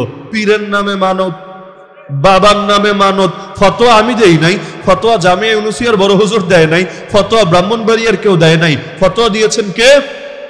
মুহাম্মাদুর রাসূলুল্লাহ সাল্লাল্লাহু আলাইহি ওয়াসাল্লাম। আর তিনি নিজের থেকে দেন না, তিনি দেন কার থেকে? আল্লাহর থেকে। একইভাবে জবাই, পশু যে জবাই করি, পশু জবাই করতে হয় কার নামে? এই জন্য আমরা জবাই সময় বলি বিসমিল্লাহি আল্লাহু আকবার, বিসমিল্লাহি আল্লাহু আকবার। এমনকি স্পষ্ট ফতোয়া শুনে নেন, কেউ যদি ইচ্ছাকৃতভাবে আল্লাহর নাম ছেড়ে দেয় জবাইয়ের সময়, ইচ্ছাকৃতভাবে কেন বললাম? কারণ ভুলবশত মিস্টেক হতে পারে, ভুলবশত বুঝছেন, ইচ্ছা করে ছাড়েন নাই, তবে মনে নাই, হতে পারে কি না? জবাই দেওয়ার সময় বিশেষ করে যাদের অভ্যাস নাই, হঠাৎ জবাই দিতে গিয়েছে, অনেক সময় দেখা যায় এতটা বেশি পেরেশান হয়ে যায়, এত বেশি বিচলিত হয়ে যায় যে তখন দোয়ার কথাটা মনে থাকে না, বিসমিল্লাহ মনে থাকে না। এমন যদি হয় হানাফি মাযহাবের ফতোয়া অনুসারে, তাহলে সেই পশুর গোশতটা হালালি থেকে হারাম হয় না, কারণ সে বিসমিল্লাহ ইচ্ছা করে বাদ দেয় নাই, ভুলে ছুটে গেছে, আর ভেতরে যেহেতু আছে সুতরাং আল্লাহ এটাকে কবুল করবেন। কিন্তু ইচ্ছাকৃতভাবে যদি বাদ দেয়, মুরগির দোকানদাররা অনেক সময় দেয়, মুরগির দোকানে যখন বেশি অর্ডার থাকে, মনে করেন একদিনে 1000 মুরগির অর্ডার অনুষ্ঠানের উপলক্ষে হতে পারে, তো 1000 বার আল্লাহর নাম নেওয়া এটা সহজ কথা না। আর যদি প্রত্যেকবার আল্লাহর নাম খাঁটি দিলে নেয়, তাহলে মুরগিওয়ালারা ওই মুরগি জবাই করতে করতে আল্লাহর ওলি হয়ে যাবে, কারণ এতবার জিকির অনেক সময় কিন্তু আমাদের করার সুযোগ হয় না, এবং ইচ্ছা থাকলেও অনেক সময় আমরা করি না। কিন্তু দেখা যাচ্ছে মুরগিওয়ালা ওই মুরগি জবাই করতে গিয়ে বিসমিল্লাহি আল্লাহু আকবার, বিসমিল্লাহি আল্লাহু আকবার, বিসমিল্লাহি আল্লাহু আকবার, এটা যদি ইখলাসের সাথে পড়ে, দেখবেন এই ইবাদতের দ্বারাই আল্লাহর ওলি হয়ে গিয়েছে। অনেক কাজ এমন ইখলাসের সাথে করলে আল্লাহ অনেক বরকত দান করে। আমাদের মাদ্রাসাগুলোতে যারা বাবুর্চি থাকে, আমি কখনো কোনো বাবুর্চির সাথে কথা বললে এটা বলে দেই, ভাই এই যে প্রতিদিন তুমি এতজন আলেম আর তালেবুল ইলমের রান্না করছো, তোমার নিয়তটা যদি খালি ঠিক থাকে, ইন্নামাল আমালু বিন্নিয়াত, তুমি যদি আলেম ওলামার খেদমতের নিয়তে, আল্লাহর দ্বীনের খেদমতের নিয়তে এই কাজটা আঞ্জাম দাও, পয়সা তো যা পাওয়ার এমনি পাবা, পয়সা আটকে থাকবে না, কিন্তু এই নিয়তের কারণে আল্লাহ তোমাকে তার ওলি বানিয়ে দেবেন ইনশাআল্লাহ। তো যারা মুরগি জবাই করে তাদের জন্য কিন্তু বড় একটা সুযোগ, ডেইলি যেই কয়বার জবাই করে খালি মহাব্বতের সাথে আল্লাহর নাম নিবে। আরে আল্লাহর নাম নিলে কোনো সমস্যা আছে নাকি? জবাই এমনিও করা লাগবে, অমনিও করা লাগবে। মুখ দিয়ে আজে বাজে কথা না বলে চুপ না থেকে বল না আল্লাহর নাম, বেশ এবাদতের এবাদত হবে, পশুর গোশত হালাল হবে। কিন্তু ইচ্ছাকৃত ভাবে যদি না বলে, অনেক সময় বলে না, সাবধান। আপনারা যারা হোটেলে মুরগি খান সাবধান। বলবেন হুজুর খালি মুরগির কথা কেন বলছেন, গরুর দিকে কি নজর যায় না? হ্যাঁ, গরু জবাইয়ের ক্ষেত্রেও অনেক সময় এমন হতে পারে আল্লাহর নাম বলে নাই, তবে আমাদের একটা প্র্যাকটিক্যাল অভিজ্ঞতা হলো গরু জবাইটা তুলনামূলক কম হয়। মনে করেন এক দোকানে একটা অথবা কয়েক দোকান মিলে করে একটা, আর দিনে একটা বার সেই রাতের বেলা ফজরের আগ দিয়ে জবাইটা করে। তো সাধারণত গরু জবাইয়ের আগে আল্লাহর নামটা অনেকেই নেয়, কারণ দিনে একবার এটা নেওয়া কঠিন কোনো ব্যাপারও না। আর আশপাশে যারা থাকে ওরাই বলে দেয় এই বল না, তো বলতে বলতে অভ্যাস হয়ে যায়, চলতে থাকে। কিন্তু মুরগির দোকানদাররা অনেক সময় অলসতা করে, আমি নিজে এই ব্যাপারে সাক্ষী আছি। এ কারণে ছোটবেলায় আমি বাবাকে দেখতাম যে মুরগির দোকানদারে দিয়ে জবাই করাতো না, মুরগি কেনার পরে বলতো আমার হাতে দাও, আমি জবাই করছি, নিজেরটা নিজে করে ফেলতো, আর কোনো কনফিউশন থাকতো না। কিন্তু হোটেলে যখন আপনি খাবেন, আপনি শিওর হবেন কিভাবে আমাকে বলেন? আপনার নিশ্চিত হওয়ার কোন উপায় আছে নাকি? আপনি যদি তারা জিজ্ঞাসা করেন আচ্ছা বলো তো মুরগি আল্লাহর নামে জবাই হয়েছে কিনা, এখন মুরগি তো সে এনেছে হয়তো 100টা 150টা, এখন সবগুলোর ব্যাপারে কনফার্মেশন দিবে কিভাবে? হয়তো 50টার বেলায় উচ্চারিত হয়েছে, বাকি 50টার বেলায় হয় নাই, গ্যারান্টি কে দেবে? বিশেষ করে আমি সতর্ক করছি, কিছুদিন আগে ইন্ডিয়া সফরে গিয়ে আমার এই জিনিসটা টনক নড়েছে। ইন্ডিগো একটা ফ্লাইট আছে ঢাকা থেকে একেবারে দিল্লিতে যায় বা ভারতের বিভিন্ন জায়গায় যায়। এখন ফ্লাইট কোম্পানি যারা পরিচালনা করে তারা তো আর মুসলমান না, স্বাভাবিক। বিমানে ওঠার পরও দেখলাম ওই বাংলাদেশের বিমানে উঠলে তো সালাম দেয়, দোয়া দুরুদ শিখায়, সুবহানাল্লাযী সাখারা লানা হাযা, এই দোয়াগুলো বলে। ওরা ওঠার পরে নমস্কার নমস্কার মানে ওদের ভাষা শুরু করলো। বুঝলাম এটা মুসলিম পরিচালিত না, ইসলামী আদর্শের ধারা বহন করে না। যে প্রসঙ্গে কথা টানলাম, এখন ইন্ডিগো টিকিট কাটার সময় দুইটা অপশন থাকে, এক হলো শুধু টিকিটই কাটবেন, আলাদা খাবার কিনবেন না, আর এক হলো টিকিট কাটার সময় খাবার সিলেক্ট করা যায়, তাহলে যেই খাবার সিলেক্ট করবেন এটার দামটা তারা রেখে দেবে। এখন দেখলাম আমরা যেখানে বসলাম পাশাপাশি 3টা সিট, আমি, আমার সঙ্গে যে আছে এক ভাই, আর ওই পাশে আরেকজন ভাই বাংলাদেশেরই, তবে আমি তাকে ব্যক্তিগতভাবে চিনি না, কিন্তু ওঠার পর দেখা সাক্ষাৎ করলো, কথাবার্তা বললো, বুঝলাম আমি তারে না চিনলেও আমাকে চেনে, হয়তো বয়ানও টুকটাক শোনে। তো যে প্রসঙ্গে কথাটা টানলাম, কিছু দূর যাওয়ার পর যখন খাবার দেওয়া শুরু হলো, দেখলাম তার হাতেও এনে খাবার দিয়েছে, স্যান্ডউইচ। স্যান্ডউইচ চেনেন না আপনারা? স্যান্ডউইচের মধ্যে মুরগি থাকে না? আরে থাকে কি না? বার্গার স্যান্ডউইচ গুলোর মধ্যে তো থাকে। তো এখন তার হাতে স্যান্ডউইচ আসলো, তিনিও এটা আগ্রহের সাথে খেলেন। কিন্তু আমার মাথার উপর আসমান ভেঙে পড়লো, এই চিন্তাটা আমার কাজ করলো যে এই যে মুরগিটা জবাই হয়েছে, রান্না হয়েছে, তার হাত পর্যন্ত এসেছে, এই হিন্দুদের দ্বারা পরিচালিত বিমানে মুসলমানকে দিয়ে জবাই করাবে, এটা বিশ্বাসযোগ্য না। তার মানে স্বাভাবিক এটাই, হয়তো তাদের ধর্মের লোকেরাই এটা জবাই করেছে। 100% নিশ্চিত না হলেও অধিকাংশ সম্ভাবনা কিন্তু এটাই, এবং যুক্তির দাবি এমনটাই মনে হয়। তো তিনি যে খেলেন, যদিও না বুঝে খেয়েছেন, না জেনে খেয়েছেন, পরে আলোচনা হচ্ছিল আমাদের, কিন্তু এই যে না বুঝে যে খেলেন, খাবারটাকে হালাল পেটে ঢুকলো না হারাম পেটে ঢুকলো? তাহলে আল্লাহর নাম ছাড়া একটা পশু জবাই হলেই ওই পশুটা কিভাবে হারাম হয়ে যায়, যেখানে জবাই করার শর্ত। মাছের ক্ষেত্রে তো আর জবাই করার কিছু নাই, মাছ ধরে নিয়ে আসে আপনি খান। কিন্তু যেই পশুর ক্ষেত্রে জবাই করা লাগে, জবাইয়ের ক্ষেত্রে আল্লাহর নাম নিতে হবেই হবে। আল্লাহর নাম না নিয়ে যদি নবীর নামেও জবাই করে, গোশত হালাল হবে? পীরের নামে জবাই করে, গোশত হালাল হবে? তাহলে নাম নিতে হবে কার?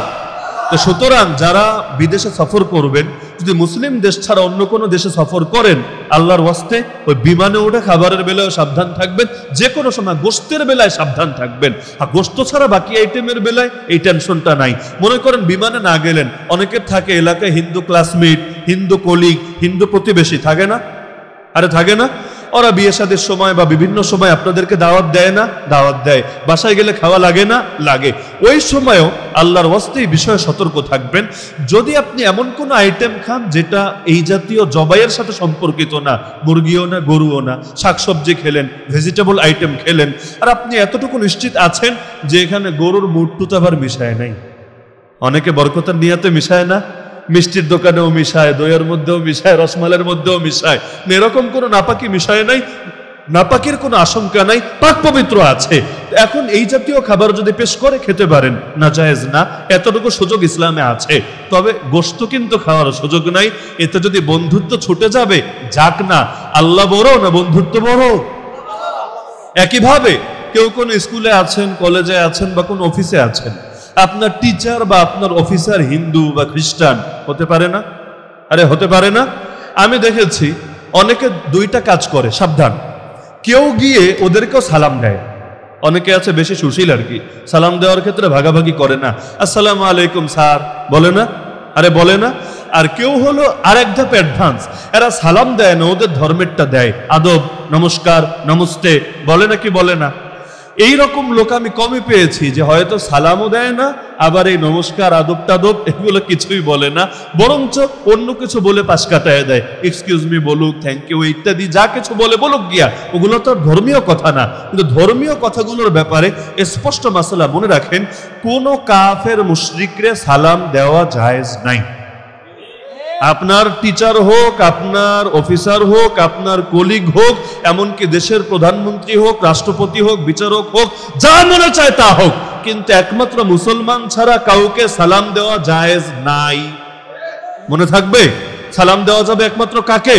মুসলমানকে। আসসালামু আলাইকুম ওয়া রাহমাতুল্লাহ, একমাত্র মুসলমানকে। আর কাফেরকে দিলে অর্থ কি হবে? আপনি তাকে শান্তি দিয়ে দিচ্ছেন, মুক্তি দিয়ে দিচ্ছেন। আসসালাম মানে শান্তি, মুক্তি, নিরাপত্তা সবই। অথচ আল্লাহ তাকে মুক্তি দেয় নাই আযাব থেকে, আল্লাহ তাকে নিরাপত্তা দেয় নাই গজব থেকে। আল্লাহ যা দেয় নাই, আপনি তা দেওয়ার কে?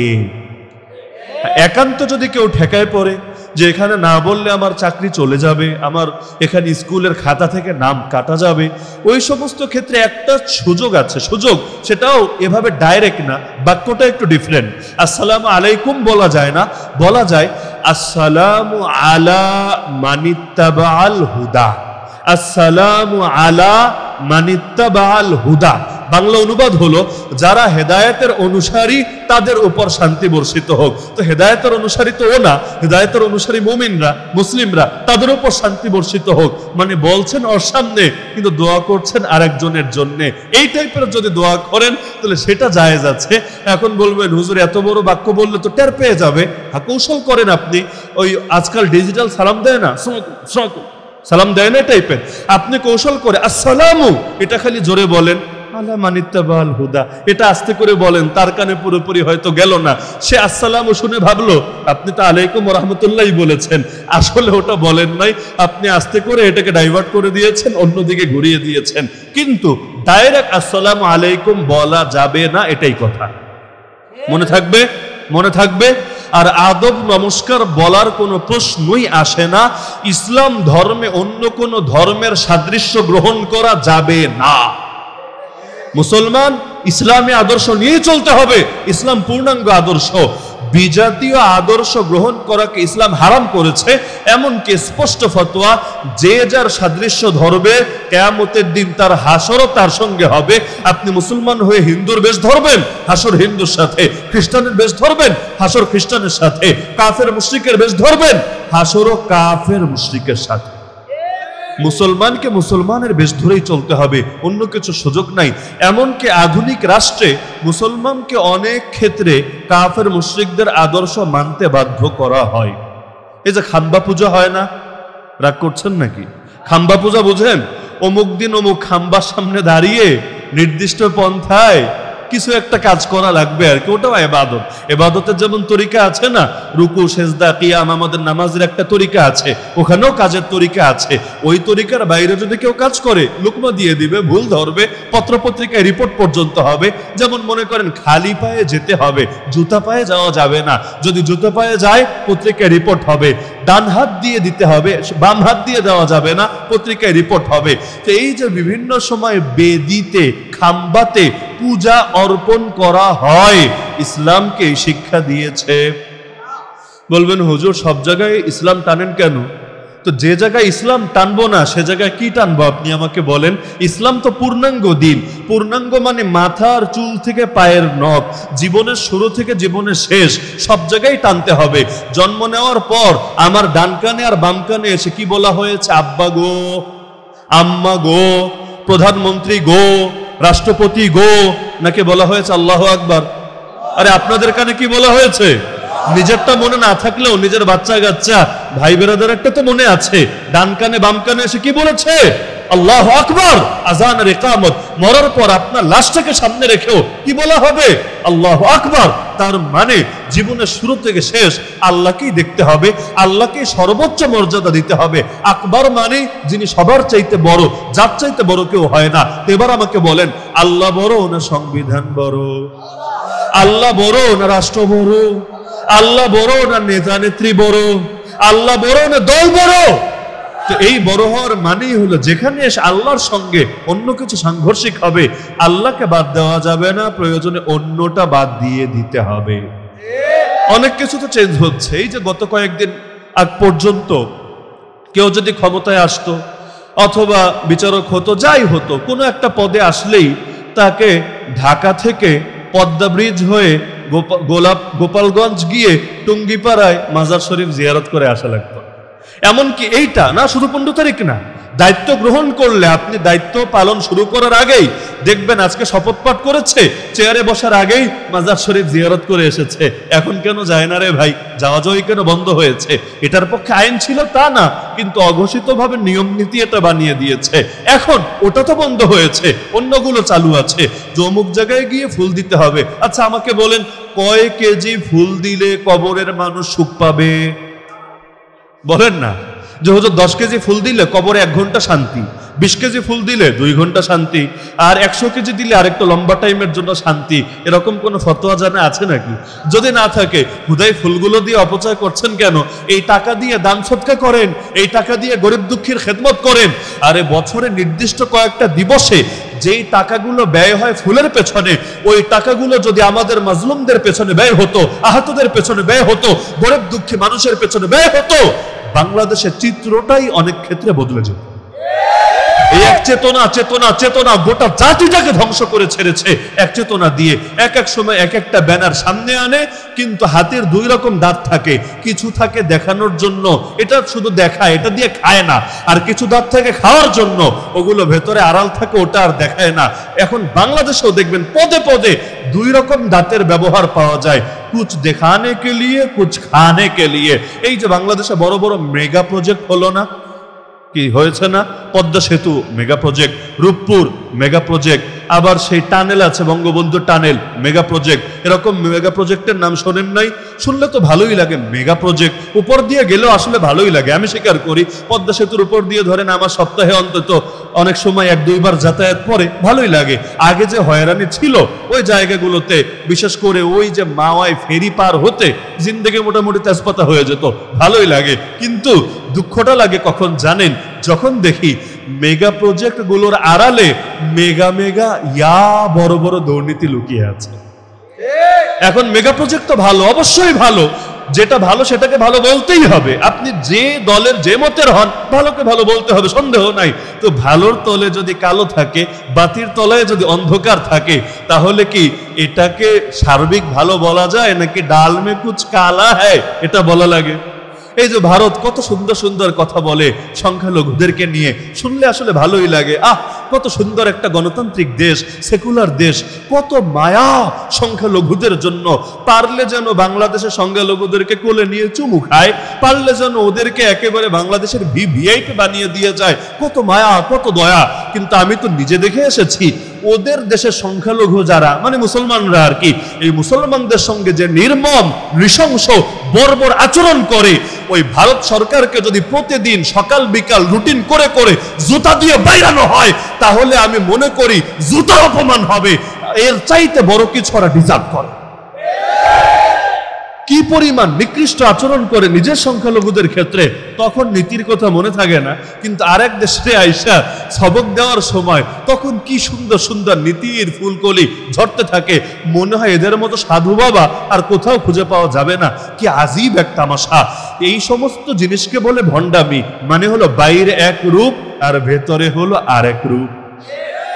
কাফের মুশরিকদের বেশিরভাগ নীতির ক্ষেত্রেই দেখবেন এই ভণ্ডামিগুলো চলে। উপরে একটা, বাইরে আরেকটা, উপরে ফিটফাট, ভেতরে সদরঘাট। ইসলামী আলহামদুলিল্লাহ এমন সুন্দর, উপরে যতটা সুন্দর ভিতরে তার চাইতেও বেশি সুন্দর। আল্লাহ নবী একটা দোয়া করতেন আল্লাহর কাছে, দোয়ার বাক্যটা শুধু খেয়াল করেন, এই দোয়া হয়তো আমি করি না, আপনি করেন না, কিন্তু নবী দোয়া করতেন। কি দোয়া? আল্লাহুম্মা জাআল সারিরাতি খায়রাম মিন আলানিয়াতি ওয়াজআল আলানিয়াতি সালিহা। হে আল্লাহ, আমার ভেতরকে আমার বাইরের চাইতে উত্তম বানিয়ে দাও, আর হে আল্লাহ আমার বাহিরকেও তুমি নেককার বানিয়ে দাও। দোয়ার মর্মটা একবার হৃদয় দিয়ে অনুধাবন করবেন, যেন তেন দোয়া না। এই দোয়া কোটি টাকা দিয়েও কেনা সম্ভব না। হে আল্লাহ, আমার ভেতরকে আমার বাইরের চাইতে উত্তম সুন্দর বানিয়ে দাও, আর আমার বাহিরটাকেও নেককার বানিয়ে দাও। মানে বাহির থেকে দেখতে যত ভালো মনে হবে, বাস্তবে তিনি এর চাইতেও 1000 গুণ ভালো হবেন। নবীর এ দোয়াও ছিল, আল্লাহুম্মা জাআলনি ফি আইনি সাগীরা ওয়া ফি আয়ুনিন নাসি কাবীরা। হে আল্লাহ, আমার চোখে আমাকে ছোট বানিয়ে দেন, মানুষের চোখে আমাকে বড় বানিয়ে দেন। আপনি চিন্তা করেন কোন পর্যায়ের গভীর দোয়া। আমার চোখে আমাকে ছোট বানিয়ে দেন, তাহলে অহংকার আসবে, আর মানুষের চোখে আমাকে বড় বানিয়ে দেন। আর মানুষের চোখে বড় তখনই হবে যখন নিজেকে অন্যের জন্য উজাড় করে দেবে, বিলীন করে দেবে, তখনই অন্যের চোখে তিনি উত্তম হতে পারবেন। তা আল্লাহ রাসূল সাল্লাল্লাহু আলাইহি ওয়াসাল্লাম এই আদর্শগুলো আমাদেরকে শিক্ষা দিয়ে গিয়েছিলেন। এখনো দেখেন না বাংলাদেশে এই দেশপ্রেমের নাম দিয়ে, স্বাধীনতার চেতনার নাম দিয়ে, মুক্তিযুদ্ধের চেতনার নাম দিয়ে কত লোক কত ভয়াবহ পর্যায়ের জুলুম আর নির্যাতন চালিয়েছে। আমি অবাক হয়ে গিয়েছি। মাদ্রাসার একটা ছেলে, হাফেজ সাহেব, হাফেজে শেষ করে মাওলানা লাইনে পড়ছিল। এই কিছুদিন আগে যে আন্দোলন হলো, বৈষম্য বিরোধী আন্দোলন বা বাংলাদেশের দ্বিতীয় মুক্তিযুদ্ধ, সেখানে আল্লাহর বান্দার একটা হাত কোরবান হয়ে গিয়েছে। এক হাত কোরবান হওয়ার পর আরেকটা হাতটা সুস্থ আছে। সাংবাদিককে সে স্পষ্ট ভাবে বলছে যে ইনশাআল্লাহ আবারও যদি ডাক আসে, আমি এক হাত নিয়ে আবারও নামবো এবং এই হাতটাকেও আমি আল্লাহর জন্য কোরবান করে দেব। আমি অবাক হয়ে গেলাম, কতটুকু জজবা থাকলে, কতটুকু শাহাদাতের প্রেম থাকলে এক হাত হারিয়ে অন্য হাত কোরবান করবে এই তামান্না লালন করে। আরে আগে তো কিতাবে পড়তাম, এখন বাস্তবে দেখছি। কিতাবে এই ঘটনা তো আজও আছে। আবু জাহালকে ধ্বংস করেছিল যে দুইটা বাচ্চা, জানেন তো ঘটনা। আবু জাহালকে তো কোনো মুরব্বী মানুষ মারে নাই, কোনো টকবকে জোয়ানও মারে নাই, ছোট ছোট দুইটা বাচ্চা সাহাবী। এখনের যুগের আবু জাহালকে যেমন বাচ্চারা সাইজ করেছে, ওই যুগের আবু জাহালকেও দুইজন বাচ্চাই সাইজ করেছে। একজনের নাম মুআজ আর একজনের নাম মুআওয়াজ। তো তারা আবু জাহালকে ধ্বংস করার পর লড়াই বন্ধ করে নাই, নেতা গিয়েছে, তাতে কি? একজন গেলেই সব শেষ হয়ে যায় না, যতগুলো ডালপালা থাকে ওগুলোরেও ঠিক করা লাগে। এটা বাংলাদেশে সবাই ভাবছে খেলা শেষ, কাজ শেষ, কিন্তু আমরা জানি খেলা শেষ না, খেলা মাত্র শুরু। একজনকে বিদায় করলে কি হবে? বরবাদে গুলিস্তাকে লিয়ে এক হি উল্লো কাফি হয়। আর একটা হুতুম পেঁচাই তো যথেষ্ট গোটা বাগানটাকে ধ্বংস করার জন্য।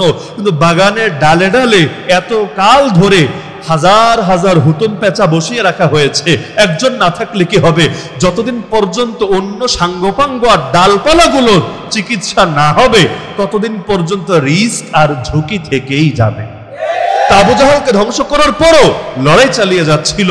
তো এক সময় এক জালেম কাফের এসে তার হাতের উপর তরবারি দিয়ে কোপ মেরে বসলো। হাতটা কেটে গেল, কিন্তু কেটে মাটিতে পড়ে নাই, চামড়ার সঙ্গে হাতটা ঝুলছিল। যাদের কখনো আরে পুরো হাত কাটা লাগবে না, সামান্য চামড়াও কেটেছে, খেয়াল করলে দেখবেন ওই চামড়ায় যখনই টান লাগে ভেতরে কলিজাটা মোচড় দিয়ে ওঠে, বড় কষ্টকর। তা হাতটা তো কেটে গিয়েছে, রক্ত তো প্রবাহিত হচ্ছে। ওই যুগে তো আর এমন ট্রিটমেন্টও ছিল না যে উপস্থিত জায়গায় রক্ত বন্ধ করে দেবে। আর হসপিটালে যাবে কখন? আরে আল্লাহর বান্দা তো এখনো জিহাদের ময়দানেই দৌড়ে বেড়াচ্ছে। তো এখন যখন দেখলো যে হাতটা এভাবে ঝুলছে, দৌড়াতে গেলেও কষ্ট হচ্ছে, লড়াই করতে গেলেও কষ্ট হচ্ছে, চিন্তা করছে যতবার হাত নড়ছে ততবার কলিজায় মোচড় দিয়ে উঠছে। এভাবে চলতে থাকলে আরে আমার দিলের মধ্যে একটা ভয়, ভীতি, কাপুরুষতা ঢুকে যাওয়ার আশঙ্কা আছে। তো কোনো দুর্বলতা যাতে না থাকে, এজন্য নিজের হাতটা নিজের পায়ের নিচে পাড়া দিয়ে টান মেরে ছিঁড়ে ফেললো। এরপর অন্য হাত দিয়ে কাফেরদের বিরুদ্ধে লড়াই ঠিকই চালিয়ে যেতে লাগলো।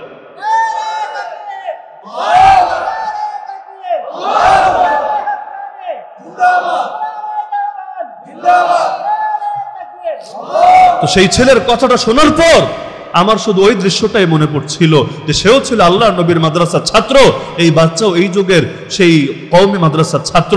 ওই যুগেও তার হাত কোরবান হয়েছিল, এই যুগেও তার হাত কোরবান হয়েছে। হ্যাঁ, পার্থক্য শুধু একটা জায়গায় আপনি বলতে পারেন যে সেই লড়াইটা ছিল ইসলামকে জিন্দা করার জন্য আর কুফরকে পরাজিত করার জন্য।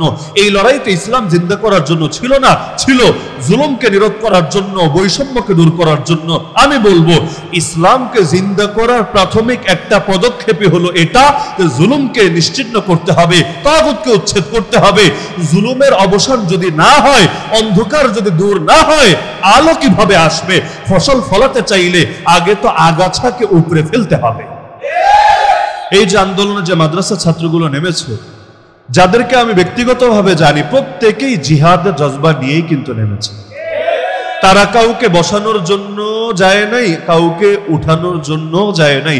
ব্যক্তি নিয়ে তাদের কোনো টেনশন নাই, বরঞ্চ তারা গিয়েছে জিহাদের জজবা নিয়ে, আঘাতপ্রাপ্ত হয়েছে, শাহাদাতের তামান্না লালন করেছে প্রতিটা মুহূর্তে। তো এই যে মানুষগুলো, হ্যাঁ, অনেক ক্ষেত্রে হালতটা এমন যে অনেক কিছু চাইলেও করা যায় না বাংলার জমি। যেমন ধরেন আন্দোলনটা যখন শুরু হলো, আন্দোলন তো লম্বা টাইম চললো। প্রথম দিন থেকেই আমার যেহেতু বাসাটা হলো এমন একটা জায়গায়, ঢাকায় যেই কয়টা জায়গায় সবচাইতে বেশি গোলাগুলি হয়েছে, মারপিট হয়েছে, হেলিকপ্টার থেকে প্রচুর পরিমাণ গুলিবর্ষণ হয়েছে, টিয়ার শেল মারা হয়েছে, এরকম একটা জায়গায়, জায়গার নাম নাই বলি নিরাপত্তার কারণে, কিন্তু এরকম একটা জায়গায় যার কারণে বাসার মধ্যে অনেকে তো টিয়ার শেল খেয়েছে একবার, অনেকে দুইবার, তিনবার শেষ। কিন্তু আমার হালতটা এমন যে আশপাশে যতবার টিয়ার শেল মারে ততবারই বাসার মধ্যে এসে অটো গ্যাস ঢুকতে থাকে, পুরো টাইমে পেরেশানিতে থাকতে হয়েছে। আমার বাবার চোখ এখনো পর্যন্ত আঘাতপ্রাপ্ত, টিয়ার শেল সরাসরি তার এখানে লেগেছে এবং তার গুলি একটা কানের পাশ দিয়ে চলে গিয়েছে। একটুর জন্য আল্লাহ হেফাজত করেছেন, না হলে মাথায় লাগলে তো আর বেঁচে থাকার সম্ভাবনা ছিল না। তো টিয়ার শেলে চোখ এতটাই ক্ষতিগ্রস্ত হয়েছে, এখনো পর্যন্ত স্বাভাবিক হয় নাই। আমরা তো চিন্তায় ছিলাম যে চোখ আদৌ বাঁচবে কিনা। তো ওই যে হালতগুলো চোখের সামনে থেকে দেখেছি, ওই সময় যে সাহস নিয়ে মানুষ এই জালেমের গুলির সামনে দাঁড়িয়েছে, আমাদের পরিচিত জন অনেকেই গুলিবিদ্ধ হয়েছে, এমনকি যারা জান পর্যন্ত কোরবান করেছে। সে আবু সাইদের কথাই ধরেন না, আবু সাইদ তো কোনো নাস্তিক না, আবু সাইদ তো কোনো সেকুলার না। আরে জেনজি মানেই যে তারা নাস্তিক সেকুলার বাম ডাম, বিষয়টা তেমন না। বরঞ্চ তাকে দেখলেই তো, তার ব্যাকগ্রাউন্ড ঘাটলেই তো আপনি দেখবেন দ্বীনের জন্য কি জজবা লালন করতো, ইসলামের কি অদম্য প্রেম তার অন্তরে ছিল। তো যে মানুষগুলো বুক চিতিয়ে দাঁড়িয়েছিল জালেমের বুলেটের সামনে, আমি আল্লাহর নামে কসম করে বললেও এটা মিথ্যা হবে না, তাদের অধিকাংশই অন্তরে শাহাদাতের তামান্না লালন করত। যেই জাতির ভেতরে শাহাদাতের তামান্না থাকে, সেই জাতিকে কেউ দমিয়ে দিতে পারে না। কারণ দমাবে কি দিয়ে? সবচাইতে বড় ভয় তো মৃত্যুর ভয়। যে মৃত্যুর ভয়কে জয় করে ফেলেছে, পৃথিবীর কোনো ভয় তাকে কখনোই ফিরিয়ে দিতে পারে না। পরবর্তীতে আন্দোলনকে ভিন্ন খাতে প্রবাহিত করা হয়, এটা সাবধান, সতর্ক। 1971 সালে যারা এই বাংলাদেশে মুক্তিযুদ্ধ করেছে, ব্রাহ্মণবাড়ি এমন লোক নাই মুক্তিযুদ্ধ করেছে এমন লোক নাই তো? ব্রাহ্মণবাড়ি বহুত আছে। এখনো যারা জীবিত আছে, অনেকে তো ইন্তেকাল করেছে, এখনো যারা জীবিত আছে, আমি আপনাকে দায়িত্ববোধের সাথে বলছি, চ্যালেঞ্জ করে বলছি, এক একজনের কাছে যান, গিয়ে জিজ্ঞাসা করেন, তোমরা কি বাংলাদেশ স্বাধীন করেছিলা ধর্মনিরপেক্ষতাবাদের জন্য? তোমরা কি বাংলাদেশ স্বাধীন করেছিলা নাস্তিক্যবাদের জন্য? তোমরা কি বাংলাদেশ স্বাধীন করেছিলা সমাজতন্ত্রের জন্য? তোমরা কি বাংলাদেশ স্বাধীন করেছিলা ভারতীয় আধিপত্যবাদের জন্য? তোমরা কি বাংলাদেশ স্বাধীন করেছিলা হিন্দুত্ববাদের জন্য? এভাবে একটা একটা একটা একটা প্রশ্ন করেন। আমি চ্যালেঞ্জ করে বলছি, অধিকাংশ মুক্তিযোদ্ধা বলবে আল্লাহর কসম এগুলোর কোনো নিয়ত, কোনো খেয়াল, কোনো কল্পনাও আমাদের ভেতরে ছিল না। এগুলো পরবর্তীতে আমাদের নামে চালিয়ে দেওয়া হয়েছে। 72 সালে যে সংবিধান, বাংলাদেশের প্রথম সংবিধান প্রণয়ন করা হয়েছে, যেটা এখনো পর্যন্ত আমাদের মাথার উপর চাপিয়ে রাখা হয়েছে, যদিও আমাদের মতামত নিয়ে না। এখনো যদি বাংলাদেশে স্বাধীনভাবে মতামত নেওয়া হয়, গণভোট নেওয়া হয়, অধিকাংশ মানুষ এই প্রচলিত সংবিধানের অনেক ধারার সাথে একমত হবে না, হওয়ার প্রশ্ন আসে। সংবিধানে বলা হয়েছে, এখনো আপনি খুলে দেখেন, কিনে দেখেন, অনলাইনে পিডিএফ নামিয়ে দেখেন, প্রথম প্রস্তাবনা অংশেই পাবেন যে 71-এ মুক্তিযোদ্ধারা নাকি মুক্তিযুদ্ধ করেছে 4টা মাকসাদে, 4টা লক্ষ্যে। কি 4 লক্ষ্য? একটা হলো গণতন্ত্র, একটা হলো সমাজতন্ত্র, একটা হলো জাতীয়তাবাদ, আর একটা হলো ধর্মনিরপেক্ষতাবাদ। কোন পাগলে তোরে বলেছে? এগুলো যারা লিখেছে, কোন পাগলে গিয়ে ওদেরকে বলেছে ধর্মনিরপেক্ষতাবাদের জন্য লড়াই করেছে? আর 71 নিয়ে বই আমি কম পড়ি নাই, অধিকাংশ জায়গায় এমন পেয়েছি মুক্তিযোদ্ধারা শুরু করতো আল্লাহর নামে, এমনকি ভবিষ্যৎ নিয়ে একটা কথা বললেও ইনশাআল্লাহ ছাড়া কথা বলতো না। এমনকি দেখেন জাতীয় নেতাদের ভাষণে পর্যন্ত শুরুতে শেষে ইনশাআল্লাহ খুঁজে পাওয়া যায়। চেতনা, অদম্য চেতনা, শাহাদাতের চেতনা, জিহাদের জজবা এগুলো কাজ করত। অধিকাংশ ক্ষেত্রে তাদের মাথায় এটাই ছিল যে আমরা মাজলুম, আমাদেরকে জালেমদের বিরুদ্ধে রুখে দাঁড়াতে হবে, না হলে জান মাল ইজ্জত আবরু সবকিছু বিপন্ন হবে। তো জাতি লড়াই করলো কিসের জন্য, আর এটাকে চালিয়ে দেওয়া হলো কিসের দিকে? এই যে এখন বাংলাদেশে হচ্ছে, আগেরটা তো বুঝতাম না আর কি, কারণ আমাদের তো ওই যুগে জন্ম হয় নাই, তো ওগুলো বুঝতাম না। কিন্তু এখন একটা তো বুঝি, সামনাসামনি দেখি যে এই কয়েকদিন আগে চোখের সামনে, এখনো 1 মাসও হয় নাই, কয়েকদিন আগে লড়াই করলো কিসের জন্য, আর এখন চালিয়ে দেওয়া হচ্ছে কিসের নাম? নাউযুবিল্লাহি মিন যালিক। আপনারা একটাবার চিন্তা করেন যে এই যে বৈষম্য বিরোধী একটা আন্দোলন হলো, এই আন্দোলন কি এজন্য হয়েছে যে সব ধর্মরে মিলিয়ে জগা খিচুড়ি পাকিয়ে ফেলা হবে, মানব ধর্মের জয় জয়কার হবে? মানব ধর্ম বুঝেন? সবার উপরে মানুষ সত্য, তাহার উপরে নাই। এই জগা খিচুড়ি মার্কা মতবাদরে বলে মানব ধর্ম, মানে আমাদের পরিচয় সবার আগে আমরা মুসলমান, এটাই আমাদের পরিচয়। কবরেও প্রশ্ন করা হবে এটা, তোর ধর্মের নাম কি? ব্যাস, আমার ধর্মের নাম ইসলাম, এটাই চূড়ান্ত কথা। তা আমাদের সব ক্ষেত্রে বড় পরিচয় আমরা মুসলমান। কোরআন বলে দিয়েছে ওমান আহসানু কাওলাম মিম্মান দাআ ইলাল্লাহ ওয়া আমিলা সালিহান ওয়া ক্বালা ইন্নানি মিনাল মুসলিমিন। আরে মুসলমানের গুণ বলতে গিয়ে আল্লাহ বলে দিয়েছেন, সে বলে আমি একজন মুসলমান। তো মুসলমান আমাদের পরিচয়, গর্বের সাথে এই পরিচয় আমরা দেই। তো মানব ধর্ম শিখায় আরে কে মুসলমান কে হিন্দু এগুলো দেখার দরকার নাই, সবার উপরে মানুষ সত্য, তাহার উপরে নাই। নাউযুবিল্লাহি মিন যালিক। সেকুলারিজমের জয় জয়কারের চেষ্টা চালানো হচ্ছে। এনজিওদেরকে ভুলে গেছেন আপনারা? এই আধুনিক যুগের ব্রিটিশ বেনিয়া টাইপের আর কি, এই এনজিও গুলো ওদের মিশন ঠিকই চালিয়ে যাচ্ছে। এখনো পর্যন্ত কত ধরনের শয়তানি চাপানোর চেষ্টা প্রকাশ্যে চালানো হচ্ছে। এই যে জগা খিচুড়ির জন্য কি এই জাতি লড়াই করেছে? এমনকি বৈষম্যর বিরুদ্ধে লড়াই করার মানে কি এটা কাদিয়ানীদেরকে মাথায় তুলে নাচতে হবে? এই কথা এখন অনেকে সহ্য করতে পারবে না, জানি আমরা, কারণ কাদিয়ানীদেরকে তো বাংলাদেশ পালে না, কাদিয়ানীদেরকে পালে পশ্চিমারা। এই কাদিয়ানীদেরকে প্রতিষ্ঠাও করেছে ব্রিটিশরা, 190 বছর যে শাসন করেছে ওরাই প্রতিষ্ঠা করেছে। বলবেন এটা আবার কি বললেন? ওরা কি হুজুর প্রতিষ্ঠা করে? ওরা কি ইসলামী দল প্রতিষ্ঠা করে? হ্যাঁ করে রে ভাই। বিগত শাসনামল দেখলেই বুঝবেন যে ধান্দাবাজরা কিছু হুজুরও পকেটে পালে নিজেদের ধান্দা পূরণ করার জন্য। এই গোলাম আহমদ কাদিয়ানী ছবি দেখলে তো দেখা যায়, বাহ কি সুন্দর দাড়ি, মাথার মধ্যে কি বড় পাগড়ি, গায়ের মধ্যে কি লম্বা জামা, কিন্তু আপনি ফতোয়া দেন এর মানে কি সে বড় হুজুর, বড় পীর, না বড় দাজ্জাল? তো এই যে কাদিয়ানী, এদেরকে সৃষ্টিও করেছে ওরা, টাকা পয়সা দিয়ে পেলেছে ওরা। আজও পর্যন্ত কাদিয়ানীদের হেড অফিস কোথায় কি জানেন না আপনারা? হেড অফিস দিল্লিতেও না, হেড অফিস ওয়াশিংটনেও না, হেড অফিস বাংলাদেশেও না, হেড অফিস পাকিস্তানেও না, হেড অফিস হলো লন্ডনে। এখনো পর্যন্ত লন্ডনে অফিস কেন? কোন ইসলামী দলের অফিস লন্ডনে হেড অফিস, এমন কোন নজির জানা আছে আপনাদের? আরে কল্পনা করা যায় এটা? কিন্তু লন্ডনে অফিস। যার কারণ দেখবেন পশ্চিমা পন্থী যারা হুজুর দেখতে না পারুক, ইসলামপন্থী দেখতে না পারুক, দুইটা দল ঠিকই দেখতে পারে। এক হলো কাদিয়ানি বা আহমদিয়া যাদের বলে, আর আরেক শ্রেণী হলো ভণ্ড সুফিবাদী, যারা সুফিবাদের নামে গান বাজনা করে, গাঁজা টাজা খায়, আকাম কুকাম করে। এই টাইপের এই দুইটা শ্রেণীকে ওরা খুব বেশি পছন্দ করে। তো এখন মনে করেন কেউ আপনারা সবক দিল যে দেশে কোনো বৈষম্য থাকবে না, মানে কি? মানে হলো নাস্তিকও যা আস্তিকও তা, আশেকে রাসূল যা আর দুশমন রাসূল কাদিয়ানিও তা। আশেকে রাসূল যেমনে স্বাধীনভাবে ওয়াজ মাহফিল করে, বয়ান বক্তৃতা করে, মসজিদ মাদ্রাসা বানায়, কাদিয়ানিরাও প্রকাশ্যে ওয়াজ মাহফিল করবে, ইস্তেমা করবে, এটা করবে, সেটা করবে। এটার নাম বুঝি বৈষম্য বিরোধী আন্দোলন, এটার নাম বুঝি স্বাধীনতা, এটার নাম বুঝি অধিকার? প্রশ্নই আসে না। ভণ্ডামির সঙ্গে কোনো আপোষ চলতেই পারে না। দেশ স্বাধীন হলেও দেখেন না যারা দেশ বিরোধী বা রাজাকার রাষ্ট্রদ্রোহী তাদেরকে ক্ষমা করা হয় না, তো কাদিয়ানীদের সঙ্গে আমাদের দ্বন্দ্বটা কোথায়? আরে ওরা যদি বলতো যে হিন্দু যেমন মুসলমান না আমরাও মুসলমান না, খ্রিস্টানও যেমন মুসলমান না আমরাও মুসলমান না, তাহলে কিন্তু ওদের সাথে এত ঝামেলা বাঁধে না।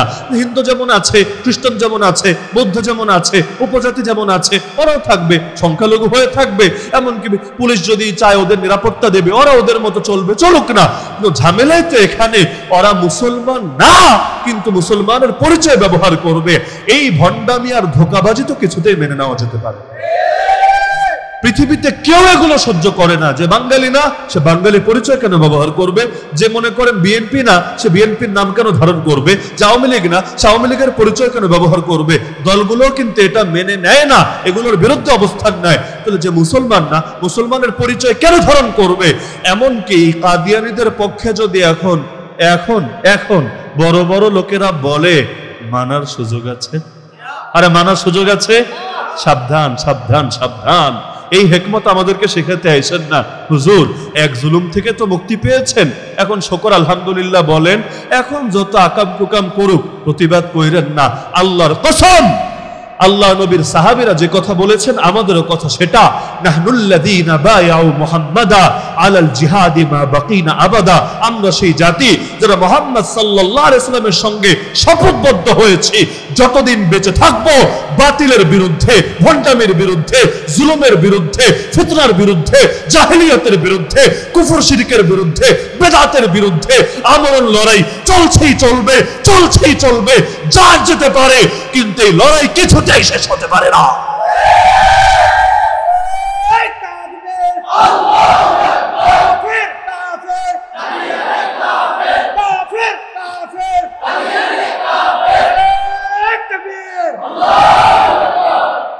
তো অনেক ক্ষেত্রে যেমন ওই যে ৭১-এর মুক্তিযুদ্ধের কথা বলছিলাম, মুক্তিযোদ্ধারা লড়াই করেছে এক মাকসাদে, চাপিয়ে দেওয়া হয়েছে আরেকটা মাকসাদ। এখনো সেই সমস্ত বৈষম্য হচ্ছে। এই যে আন্দোলনটা হলো, কি পরিমাণ মাদ্রাসার ছেলেরা অংশগ্রহণ করেছে আমি তো প্রত্যক্ষদর্শী। আমাকে ইতিহাস দেখে দেখে শিখতে হয় না। মনে করেন ৫ই মে কি হয়েছে না হয়েছে এগুলো আমাকে পত্রপত্রিকা পড়ে জানতে হবে না। এমনকি শেখ হাসিনার উপদেষ্টা, নিরাপত্তা উপদেষ্টা সব হুজুরদের সামনে দাঁড়িয়ে শুকরানা মাহফিলে বলেছে যে কেউ মরে নাই, কোনো হতাহত হয় নাই। বলেছে নাকি বলে নাই? এমনকি সরকার প্রধান পর্যন্ত সংসদে দাঁড়িয়ে বলেছে রক্ত মেখে শুয়েছিল, বাস্তবে কেউ মরে নাই। আল্লাহর কসম, ৫ই মে কি হয়েছে জানার জন্য ওদের কথার দিকে আমাদেরকে তাকাতে হবে না, কারণ পুরোটা রাত তো নিজের চোখে দেখেছি, আরে সবকিছু তো নিজের কানে ডাইরেক্ট সাউন্ডগুলো শুনেছি। তো এখন অন্যের থেকে শুনে শুনে আমাদেরকে সাক্ষ্য দিতে হবে না। তো এই আন্দোলনে মাদ্রাসার কি পরিমাণ অবদান ছিল, ছেলেদের কি পরিমাণ অবদান ছিল আমরা তো সাক্ষী, আমরা তো জানি। এমনকি কত জায়গায় মাদ্রাসার ছেলেরা পুরো হুমকির মুখে পড়েছিল। যেমন গতকাল হারুনিসা সাহেব আলোচনা এনেছেন, তাই আমি উল্লেখ করছি, না হলে বিষয়টা আনতাম না। যেমন পটিয়া মাদ্রাসার ছাত্ররা, হুজুর ওদেরকে ধন্যবাদ জানাতে গিয়ে বলছিলেন, পটিয়ার ছাত্ররা ব্যাপকভাবে রাস্তায় নেমে এসেছে, তাদেরকে মাদ্রাসার পক্ষ থেকে পর্যন্ত ওয়ার্নিং দেওয়া হয়েছে তোরা তো জঙ্গি হয়ে যাবি। কারণ স্বাভাবিক এটাই, আন্দোলনটা যদি ভেস্তে যেত তাহলে কিন্তু যারা আন্দোলন করেছে পরিণতি যে কি হতো এটা ভাষায় প্রকাশ করা আমার পক্ষে সম্ভব না। আরে বাংলাদেশে জেলে ১ ইঞ্চি জায়গা হয়তো খালি থাকতো না। আর জেল আর কি, আর আয়না ঘর আর কি, কত মানুষকে যে গণকবর দিয়ে রাখতো, গুম, ক্রস ফায়ার, মানে কি যে একটা ভয়াবহ অবস্থা হতো এটা ভাষায় প্রকাশ করা সম্ভব না। তো তাদেরকে বলেছে যে তোরা তো হুমকির মুখে পড়ছিস, দেখিস বিপদে পড়লে আমরা কিন্তু দায়িত্ব নিতে পারবো না। তবুও ছেলেগুলো আলহামদুলিল্লাহ অনেকে আহত হয়েছে, গুলি খেয়েছে।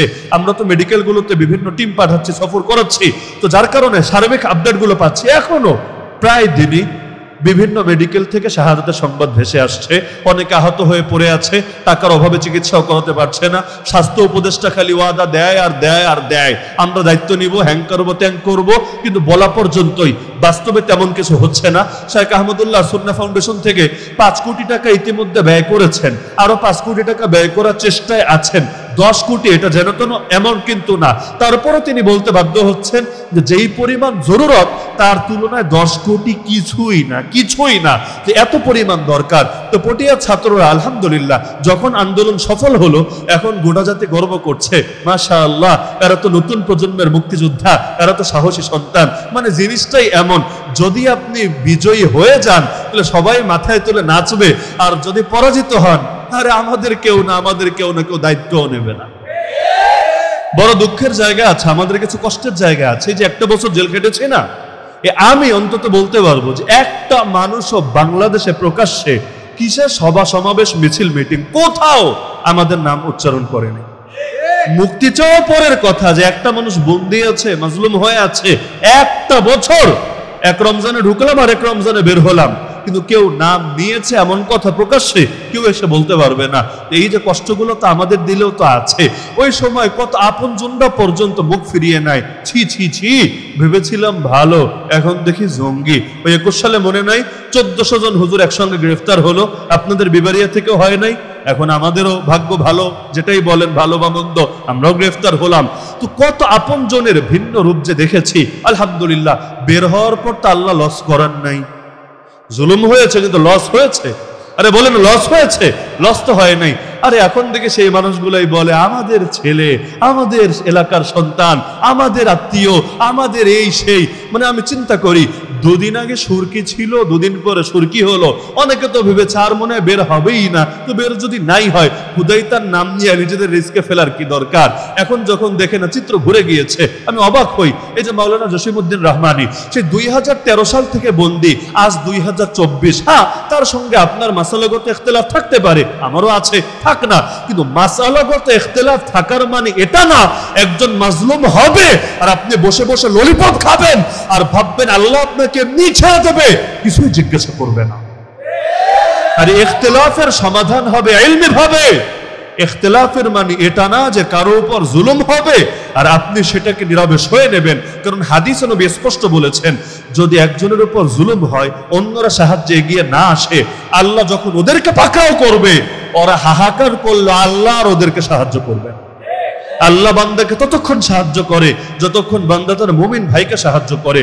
আল্লাহু ফি আউনিল আবদি মা কানাল আবদু ফি আউনি আখি।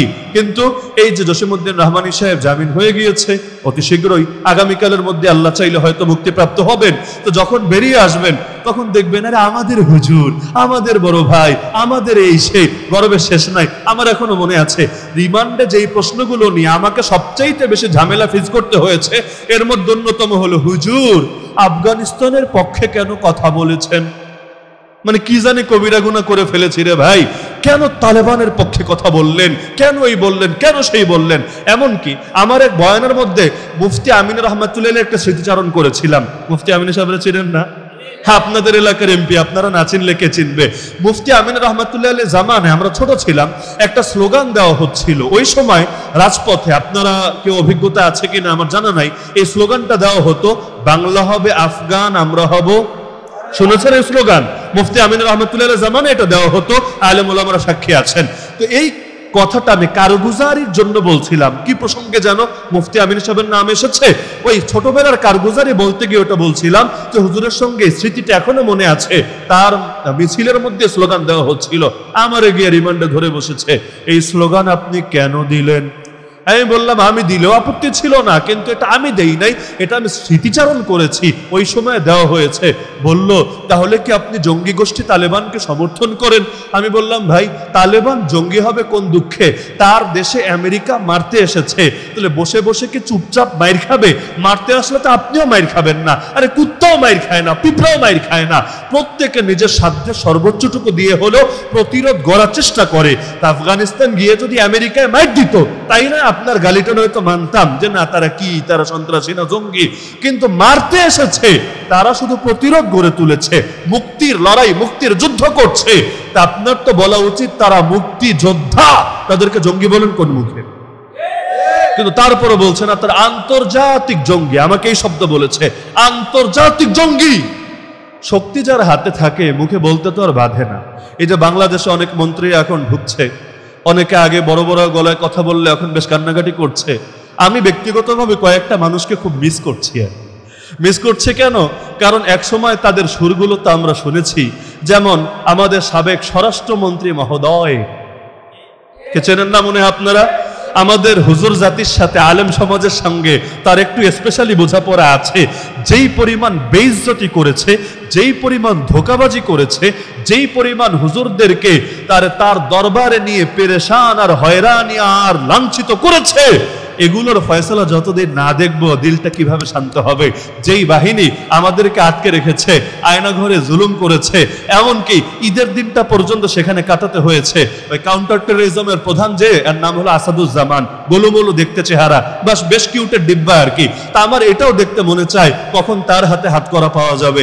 আরেকটা লোক আছে র্যাবে, আগে কর্মরত ছিল, কমান্ডার নামটা নাই বলি, আচ্ছা যাই হোক, দেখবেন সব হুজুরদের ধরার পর মাইকে একটা নিয়ে সেই ভাষণ দিত, এ হলো জঙ্গি, ও হলো এই, ও হলো ওই, ও হলো ওই, গোলমলু। এটাও একটা কিউটের ডিব্বা।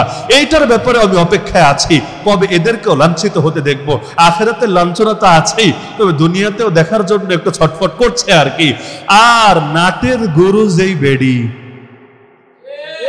যদিও এখন আছে অন্য কোথাও, কিন্তু দিলটা বড় চায় আর কি, যে পরিমাণ কষ্ট দিয়েছে, যে পরিমাণ জুলুম করেছে, এই ডাইনিটার যদি কিছু একটা না দেখা যায় জমিনে, দিলটা আসলে শান্ত হবে কিভাবে? তা আমার ওই দিনটা দেখার জন্য হলেও বেঁচে থাকতে মনে চায় যে জালেমকে তার জুলুমের সম্পূর্ণ বোঝাপড়া করা হবে। আর কোনো ব্যক্তি নিয়ে আমাদের আলাদা অ্যালার্জি নাই, কোনো যুগে ছিলও না, কিন্তু কোন জালেমের পক্ষে কথা বলার কোন সুযোগ তো কিছুতেই দাঁড়াতে পারে না। আর খেলা হবে বলে যে আসমান জমিন কাঁপাতো, তারে তো আমি না, পুরো বাংলাদেশে সবাই মিস করছে। এখন সবাই বল নিয়ে রেডি খেলার জন্য, কিন্তু খেলোয়াড়কে টর্চ লাইট দিয়ে আর কোথাও খুঁজে পাওয়া যাচ্ছে না। কবে যে খেলোয়াড় ফিরবে আর খেলাটা জমবে আল্লাহ তাআলাই ভালো জানে। তো যেভাবে ৭১-এর পর রংটাকে পরিবর্তন করা হয়েছে, এখন এই সময় এসে রং পরিবর্তনের চেষ্টা চালানো হচ্ছে। এটার জন্য সতর্ক থাকতে হবে। ফিতনা ঢুকতে দেওয়া যাবে না, না সদর দরজা দিয়ে না পেছনের দরজা দিয়ে।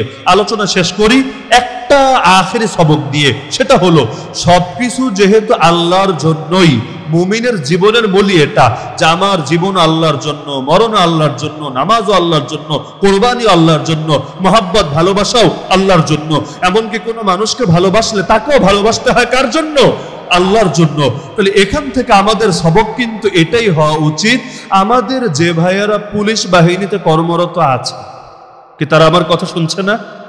আর অন্যান্য যত বাহিনী, যত প্রশাসনে, যত পর্যায়ে যত লোক কর্মরত আছে, যারা নিজেদেরকে মুসলমান বলে পরিচয় দেয়, আর যেগুলো নাস্তিক ওগুলো নিয়ে কথা নাই, কারণ ওরা যে কি পর্যায়ের চর্মরোগ দেহের মধ্যে ধারণ করে তা তো আমরা সরাসরি দেখেছি। কিন্তু অন্তত যারা মুসলমান বলে নিজেদেরকে পরিচয় দেয়, তাদেরকে এই আয়াতটা থেকে সবচাইতে বড় শিক্ষা এটা নেওয়া উচিত যে আমার চাকরিও আল্লাহর জন্য, আমার প্রতিটা পদক্ষেপ হবে আল্লাহর জন্য, আমার প্রতিটা অ্যাক্টিভিটিস আল্লাহর জন্য। আজকে হাতে বন্দুক আছে বলেই আমি স্বাধীন না, আজকে আমার গায়ে পোশাক আছে বলেই যা মনে চায় তা আমি করতে পারবো না। আর উপর থেকে আদেশ এসেছে, অন্যায়ের পক্ষে আদেশ আসলেও সেটাকে বাস্তবায়ন করতে পারবো না। না হলে কিয়ামতের দিন আল্লাহ অফিসারকে যেমন ছাড়বে না, তোমার মতো জালেমের সহযোগীরও আল্লাহ ছেড়ে দেবে। এই কথা বলে কত দাড়িওয়ালা, এখন তো এই ফুটেজগুলো মোটামুটি সব পাওয়াই যায়। ৫ আগস্টে বলেন, বের আগের দিনগুলোতে যারা গুলি করেছে, অনেকের দেখবেন আল্লাহ মানে কি সুন্দর দাড়ি। এই যে আবু সাইদ ভাইকে যে শহীদ করলো যেই পুলিশ সদস্যটা, ওর মুখে দাড়ি নাই, ওর দাড়ি আমার দাড়ির চাইতে লম্বা। আমি ছবি দেখে এমনটাই মনে হয়েছে আমার দাড়ির চাইতে ওর মুখের দাড়ি লম্বা। হয়তো নামাজও পড়তো, কারণ যে দাড়ি রাখে সে নামাজ পড়বে না এটা তো বিশ্বাস হয় না। ৫ ওয়াক্ত না পড়লো অন্তত কিছু না কিছু তো পড়তো। এই যে মানুষগুলো মুখে দাড়ি রেখে বা ইসলামী লেবাস পোশাক ধারণ করে, আর ডায়লগ মারতে গেলে তো ডায়লগের শেষ নাই। মানে এক একজন এমন এমন কথাবার্তা বলে, মনে হয় ওরাই সবচাইতে বড় হুজুর, ওরাই সবচাইতে জামানার কুতুব। ওই মাহফিলেও দেখবেন মাঝে মধ্যে মাইক হাতে নিয়ে মাস্তানি করে না, মানে মুখ থেকে যেন জ্ঞানের বন্যা বয়ে যাচ্ছে। কিন্তু আমি এটা চিন্তা করি, এত কিছু বুঝলো, খালি আকীদাটা বুঝলো না। লা তাআতা লিমাখলুকিন ফি মাসিয়াতিল খালিক, স্রষ্টার অবাধ্যতায় কখনো সৃষ্টির আনুগত্য চলে না। সৃষ্টি শেখ হাসিনাই হোক, সৃষ্টি তোমার বাহিনীর প্রধানই হোক, সৃষ্টির গিয়ে আমেরিকার প্রেসিডেন্টই হোক, যে কোনো সৃষ্টি তোমাকে যে আদেশই দেখ না কেন, যদি সেই আদেশ আল্লাহর আদেশের বিরুদ্ধে চলে যায়, চাকরি রক্ষার জন্য কখনোই সেটা করা যাবে না। ইসরায়েলকে আপনারা ভালোবাসেন না ঘৃণা করেন? এই ইসরায়েলে সবাই ইহুদি, বিষয়টা কিন্তু এমন না। ইসরায়েলের যে আর্মি যারা লড়াই করছে এই ফিলিস্তিনের মুসলমানদের বিপক্ষে, ওদের মধ্যে অনেকে আছে মুসলমান। নামাজের সময় নামাজও পড়ে। এই ছবিগুলো অনলাইনে সার্চ করলেও পাবেন। পাশে অস্ত্র রেখে সামনে ইসরায়েলের পতাকা গাড়া আছে। জায়নামাজ বিছিয়ে কি সুন্দর, জামানার ওলি, জামানার গাউস কুতুব তিনি নামাজ আদায় করছেন। মনে হচ্ছে ওর মতো সুফি সাহেব কি পাওয়া যাবে? অথচ ও যদি নামাজ পড়তে পড়তে কপালে দাগ ফেলে দেয় তবুও বেঈমান।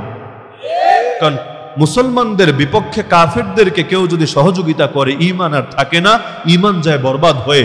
এমনকি আমাকে ইসরায়েলে তাবলীগের মেহনত করে এসেছে এমন একজন শুনিয়েছে যে ইসরায়েলের মধ্যে তাবলীগের 3টা মার্কাজ আছে। ভাবতে পারেন কয়টা মার্কাজ? 3টা মার্কাজ। তাবলীগের মার্কাজে কি ইহুদিরা যাবে? আরে বলেন, ইহুদিরা যাবে? কারা যাবে? মুসলমানরা যাবে। হ্যাঁ, মুসলমানদের মধ্যে কিছু মুসলমান অবশ্যই এমন যারা মাজলুম, মানে যাদের কিছু বলার নাই, তবে দিলেও সহ্য হয় না, অবশ্যই এমন মুসলমান আছে। কিন্তু তিনি আমাকে বলেছেন এমন বহুত মুসলমানকে নিজে দেখে এসেছি যারা এই সমস্ত জুলুম টুলুম সমর্থন করে এবং ফিলিস্তিনের মুসলমানদেরকে জঙ্গি বলে, সন্ত্রাসী বলে সবকিছুকে বৈধ মনে করে, আবার গিয়ে মসজিদে নামাজের টাইমে নামাজও পড়ে। নাউযুবিল্লাহি মিন যালিক। এটা হলো ব্রেইন ওয়াশের ফল। আমাদের বাহিনীগুলোর ভাইদেরকে ব্রেইন ওয়াশ করে দেয়। আমি দায়িত্ববোধের সাথে বলছি, তারা আমার উপর রাগ করলেও কিচ্ছু করার নেই, কিচ্ছু করার নাই। নামাজের টাইমে নামাজ পড়ছে না কেন? আরে অফিসারের আদেশ রক্ষা করাই বড়। আরে আলেমের হাতে হাত করা পড়াচ্ছ, একটু বুকটা কাঁপে না? না, আমি জানি আপনি মজলুম, কিন্তু কিচ্ছু করার নাই। অফিসার বলেছে আল্লাহ আমাকে এটার জন্য কিছুই পাকড়াও করবে না। বাহ, তোদেরকে আল্লাহ পাকড়াও না করলে ফেরাউনের বাহিনীরও আল্লাহ পাকড়াও করবে না। পৃথিবীর কোন বাহিনী সবাই অন্যায়কে সমর্থন করে, বিষয়টা এমন না।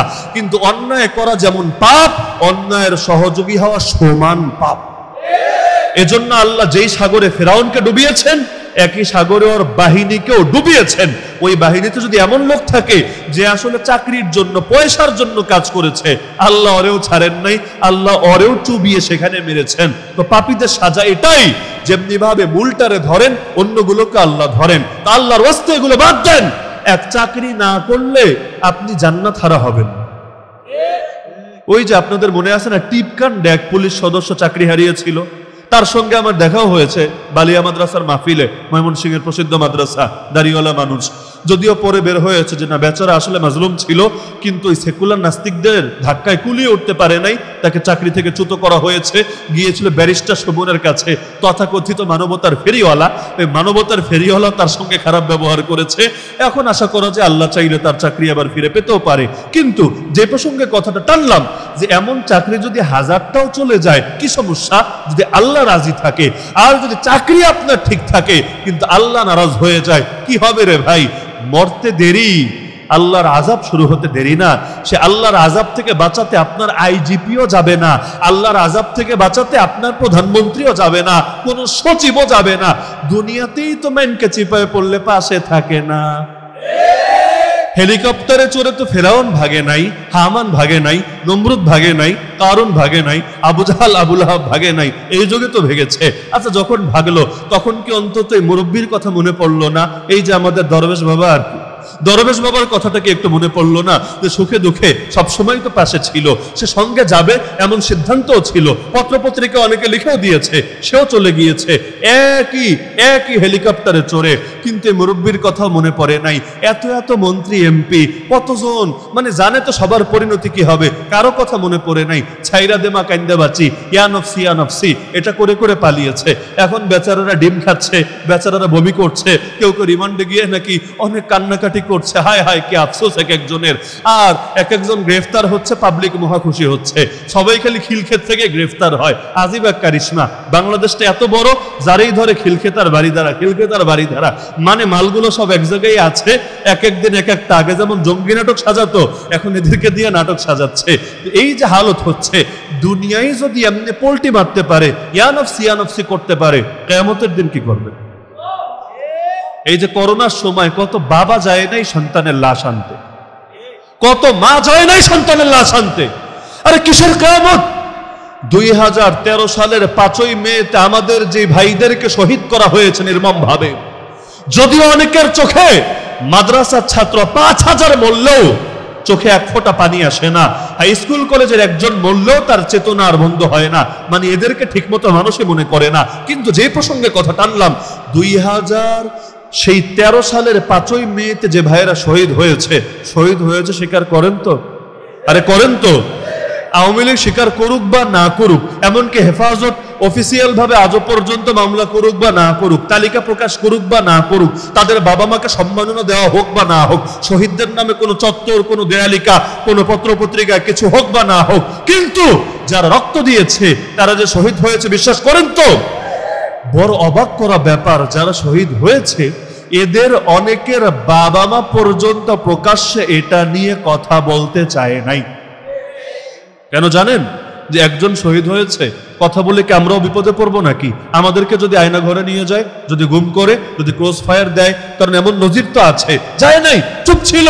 এখন অনেকে বের হচ্ছে যে আমার সন্তান ওই দিন শহীদ হয়েছে। এখন এই সংবাদও আসছে বঙ্গোপসাগরেও নাকি অনেকের লাশ ভাসিয়ে দিয়েছে, আরো বিভিন্ন জায়গায় নাকি লাশ ফেলে দিয়েছে। তো এদের পরিবার পরিজন যদি আগে আওয়াজ তুলতো, সংবাদগুলো তো আগেই প্রকাশিত হতো। অনেকে ভয় পেয়েছে নাকি পায় নাই? আরে বলে না, পেয়েছে নাকি পায় নাই?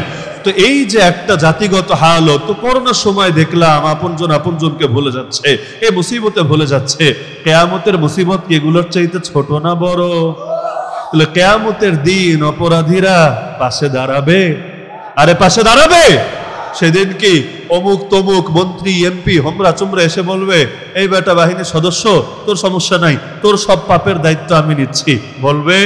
তাহলে ভাই আল্লাহকে রাজি করেন, সব আল্লাহর জন্য করেন।